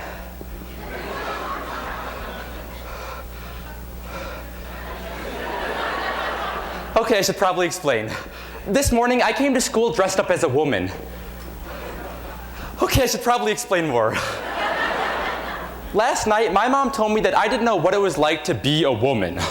Yeah, okay, Mom. So to prove her wrong, I put on her dress, heels, and a blonde wig, becoming Cinderella, or Cooperella. But as I entered school, I couldn't help but overhear my classmates telling some jokes. What do you call a girl with only 2 brain cells? Pregnant.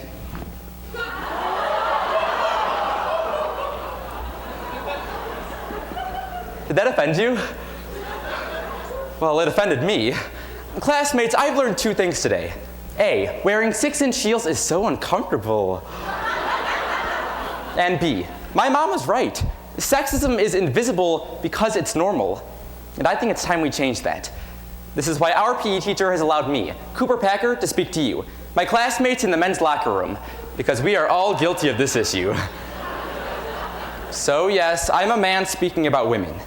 Not for shock value, but because the longer we men neglect the issue of sexism, the longer it'll be an issue. So even if you're not yet convinced, take a gander as we first learn how this sexist behavior originated. Then, we'll analyze the effects of our misogyny before finally redefining what it means to be equal with some solutions. So school as a woman was so weird. I was neglected, disrespected, and way too many guys tried to flirt with me. But why? Because I'm cute? But why sexism? Well, there are two causes. First, we assume sexism is natural. And second, we misunderstand the feminist movement. But first, we assume sexism is a natural part of our lives. Kind of like how I assume that a person's gender and a person's sex are the same thing. But gender is so different than sex. I wish I knew that before I had gender with my ex-girlfriend.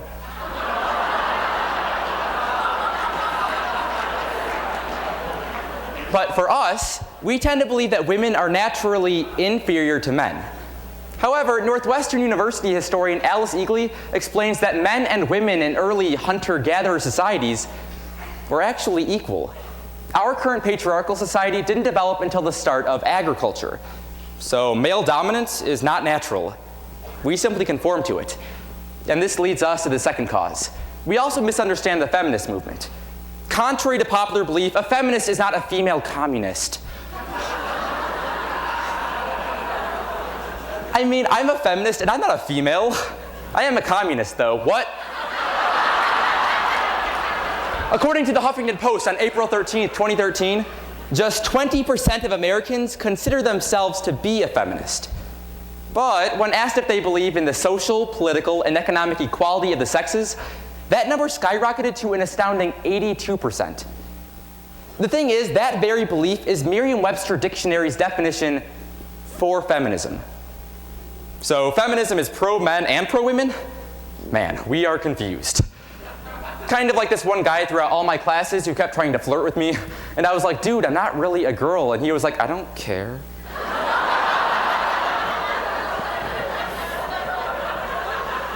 But it gets much worse than flirting. First, we reject the existence of sexism. And second, men remain dominant. But first, we think sexism is dead even though it's not even on life support yet. An August 2013 study by the Center for American Progress found that most men believe women have already earned equal rights. But just 29% of women agreed. You know, that reminds me of that one saying, men are from Mars, women are from some planet that is deemed lesser because Mars said so. And next, male dominance is the norm, even though it should be split between norm and norma.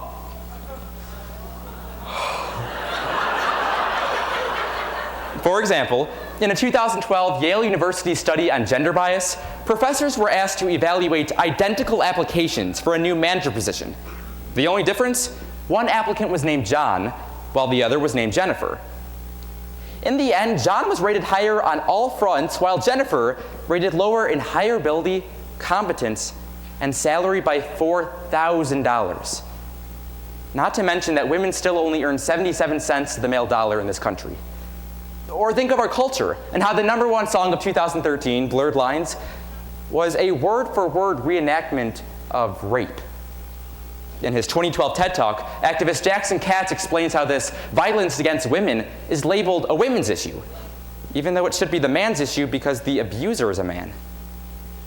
Classmates, the worst part of all this is that it isn't even shocking anymore. And that is on our shoulders. So how do we end sexism? Why is my hair half red and half brown? Beyonce. These are things I'm thinking off the top of my head.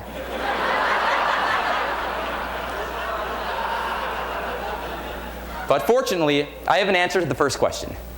First, realize your privileges without guilt. And second, use those privileges to help the underprivileged. But first, guys, I know what you're thinking. And you're right. According to my bedroom mirror from 2 hours ago, I'm a white man. But like, I'm so white, I use SPF 1000 and I call it Cooper tone.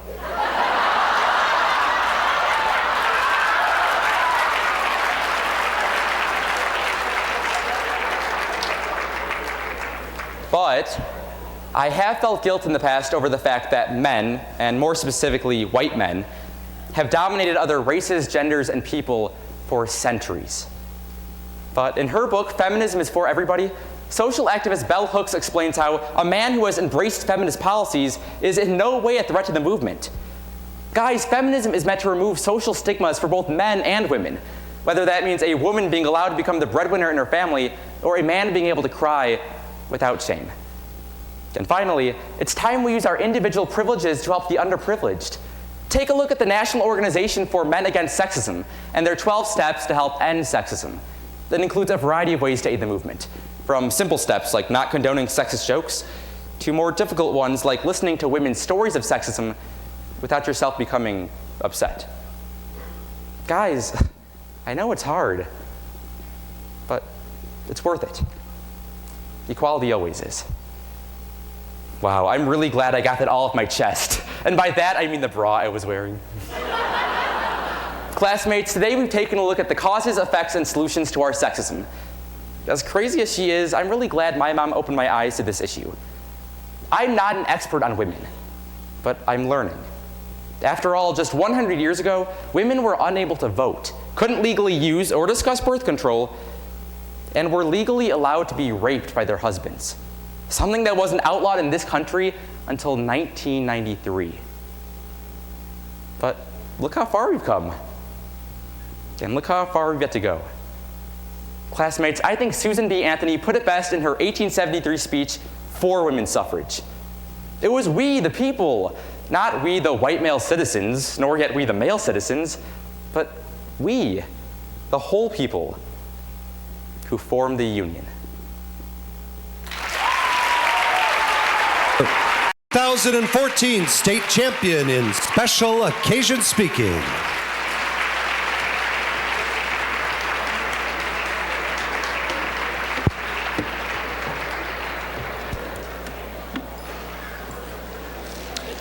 Can we have the finalists in original comedy up on stage? Communication breakdown. Communication breakdown. There it goes. Communication breakdown. There were 7 finalists in the final round of original comedy. In 7th place, from Prospect High School, Andrew Pittman.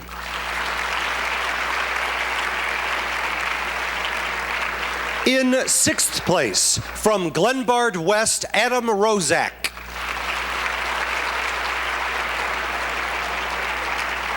In 5th place, from Downers Grove North, Nicole Smith.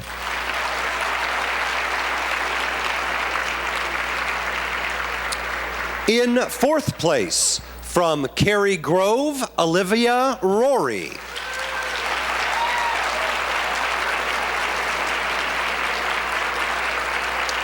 In 3rd place, from Homewood Flossmoor, Joshua Miller.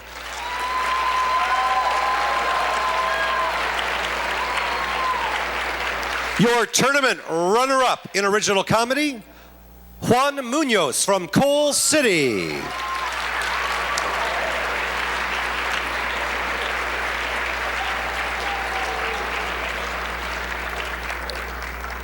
And your tournament champion, Cole Schlick from Belleville West.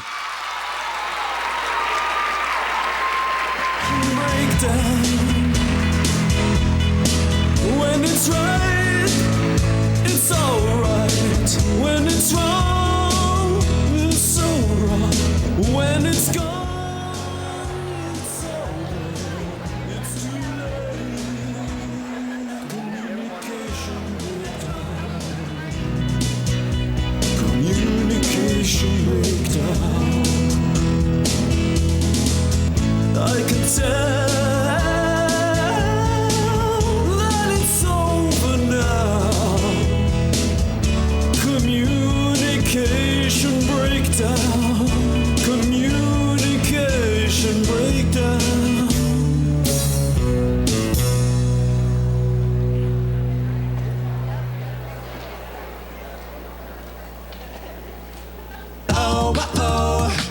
What did you tell them? Video killed the radio star.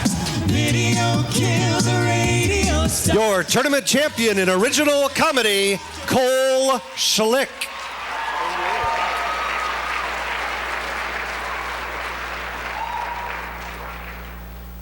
Hey, Sporta, you want to toss the pig stage?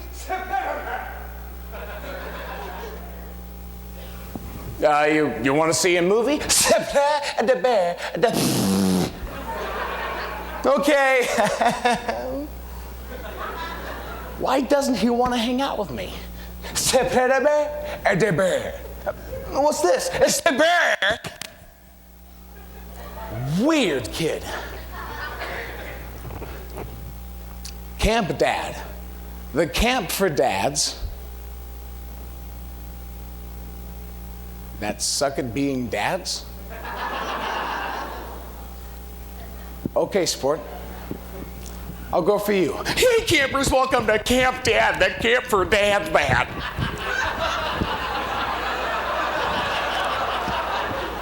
Suck at being dads.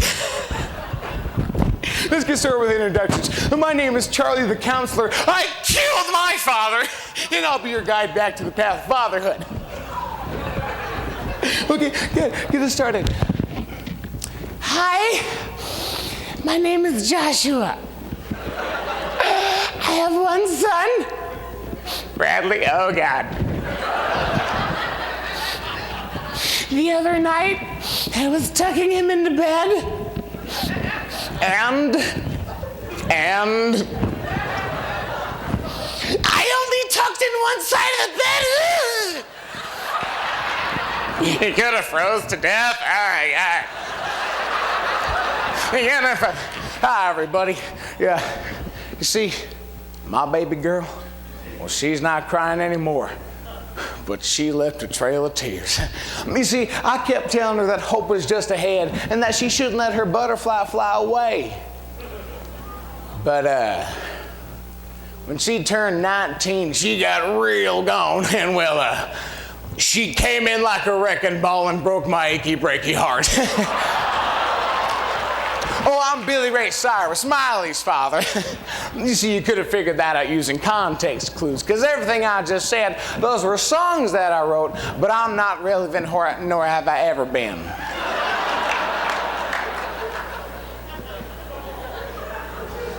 Hi, my name's Ron. I have one son, Jimmy. He's my world. But he doesn't talk to me. I don't know why. I've tried everything. I mean, I can't help but blame myself for, oh, why? You all sound like horrible dads to me. That's okay. But I can fix that. So you get some activities so I can make you a better dad. But first, I need to see how bad of a dad you guys are. First activity. Tell him a bedtime story. Once upon a time, there was a prince, and he froze to death. No correlation to the movie Frozen.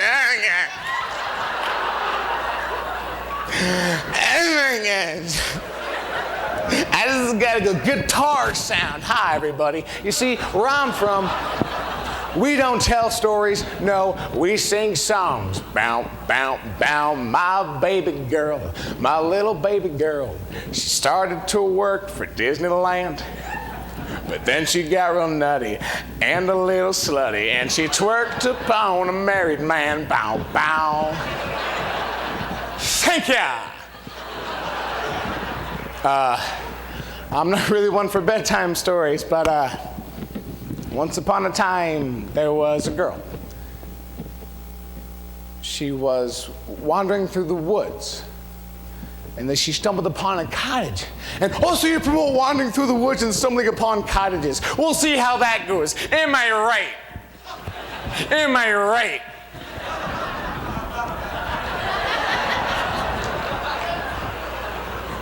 Next activity. Teach him how to dance. Take it away. Okay. Freeze! your hands.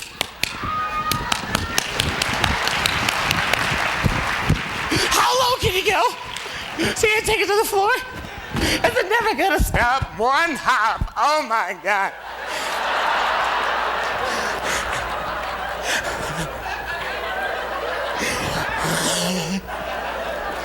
Well, you see, I tried to teach Miley how to line dance, you know, 'cause country music, but she was far more interested in other lines. Oh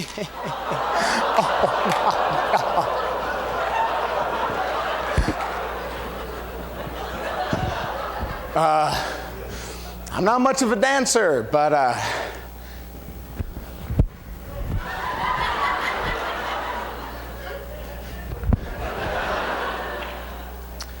ooh, kill him.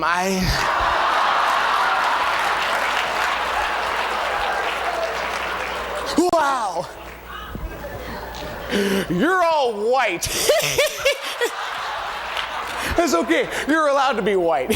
Okay, last activity. How to handle a breakup. Take it away. Oh. Someone broke your heart? Was it because your heart was frozen and it fell and it shattered because I didn't tuck you in the bed?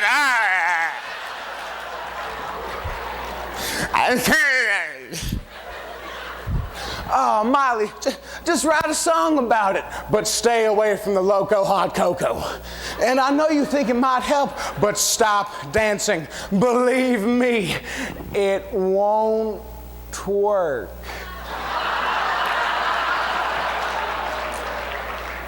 Twerk.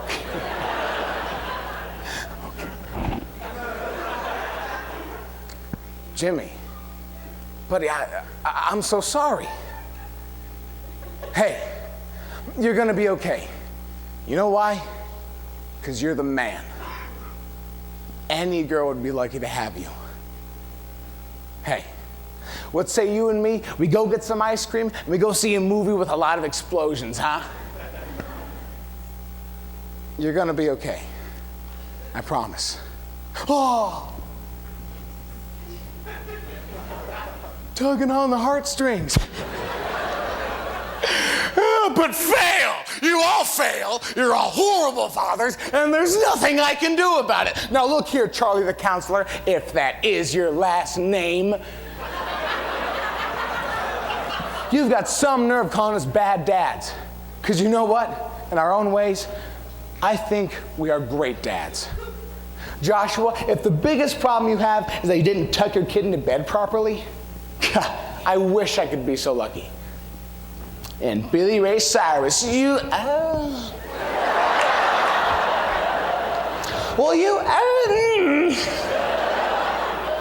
okay, you are a horrible father, but you're not as bad as Lindsay Lohan's dad.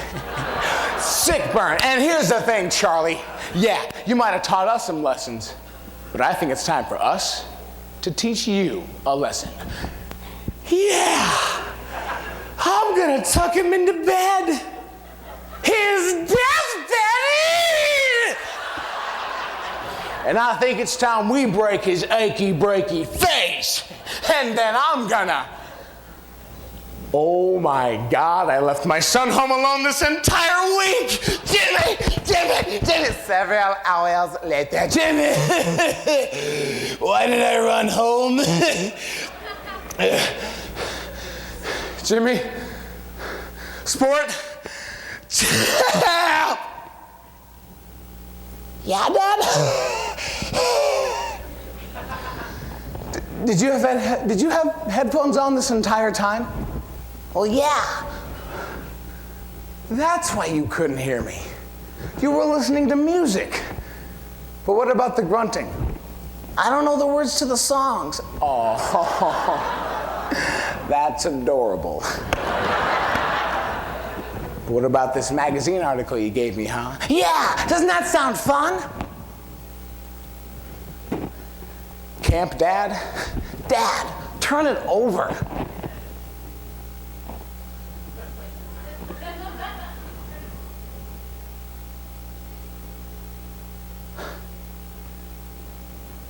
A Father's Sunday at the Monster Truck Rally? You want to hang out with me? I sure do. So what do you say? You want to go? Sport? I sure do, champ. I sure do.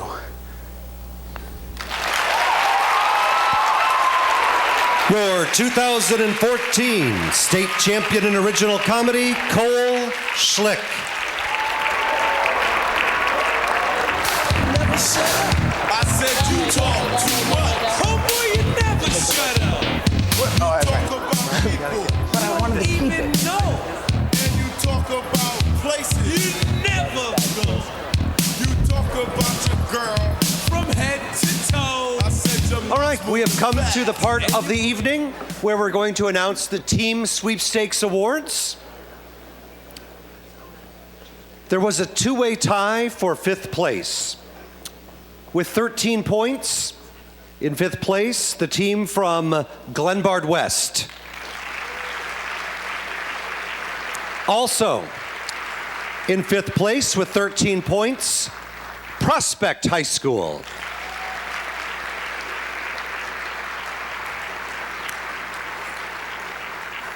In fourth place with 17 points, Oak Lawn Community High School.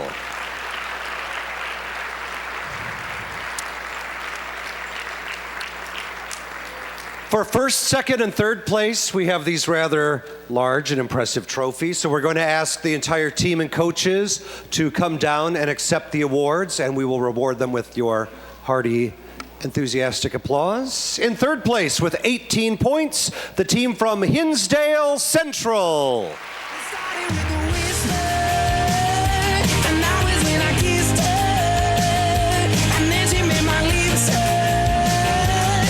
Hinsdale Central is coached by Paul Woods, Matthias Austin, Sasha Boheen, Courtney Cunningham, Jason Jaffe, Susie Jaffe, Pete Parsons, Laurel Stankus, Katie Stromberg, Chris Wilbur, and Sammy Wilbur.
And now we will present Hinsdale Central with their trophy.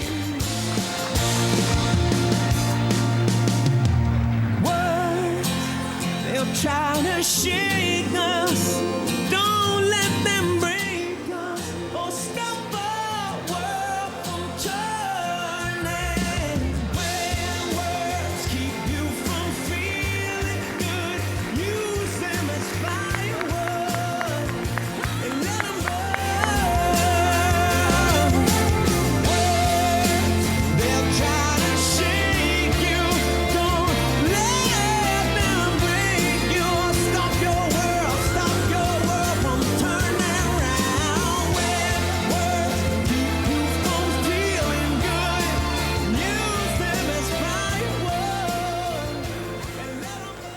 Our second place team with 23 points is from Neuqua Valley High School.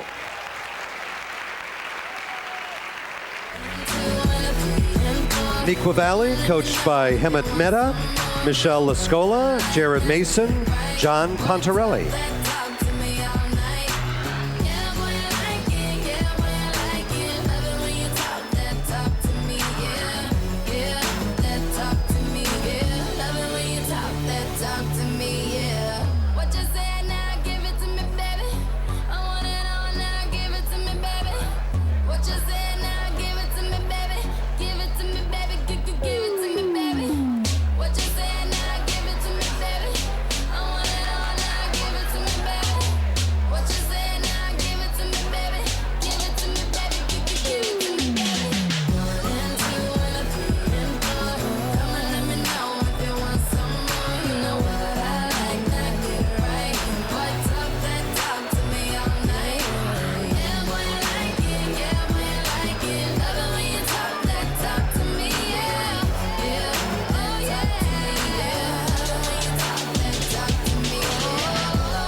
Congratulations to Neuqua Valley.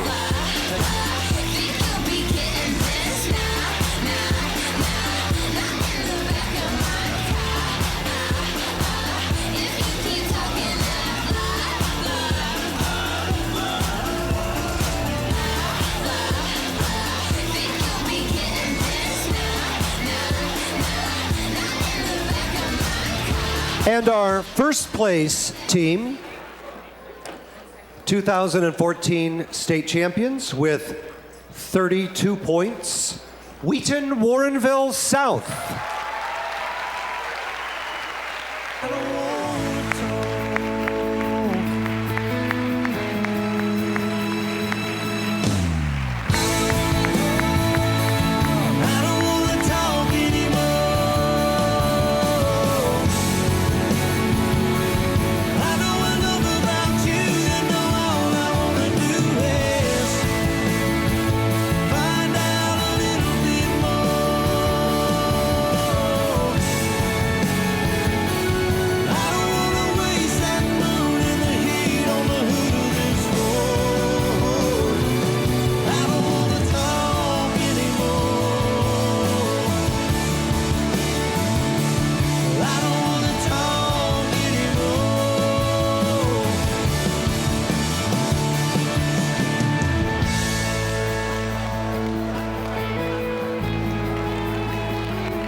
Wheaton Warrenville South, coached by Dave DiMarzo, Marco Benassi, Julie Eakins, Roberta James, Kay Kehoe, Dan Ottelin, Shayna Williams.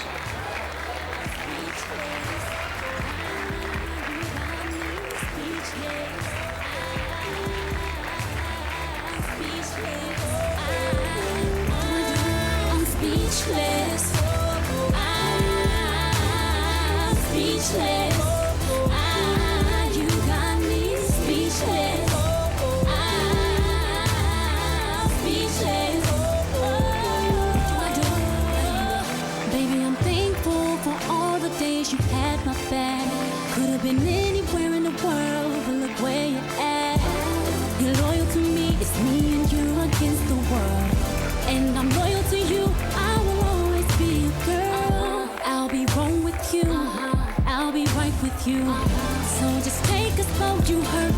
Congratulations to Wheaton Warrenville South.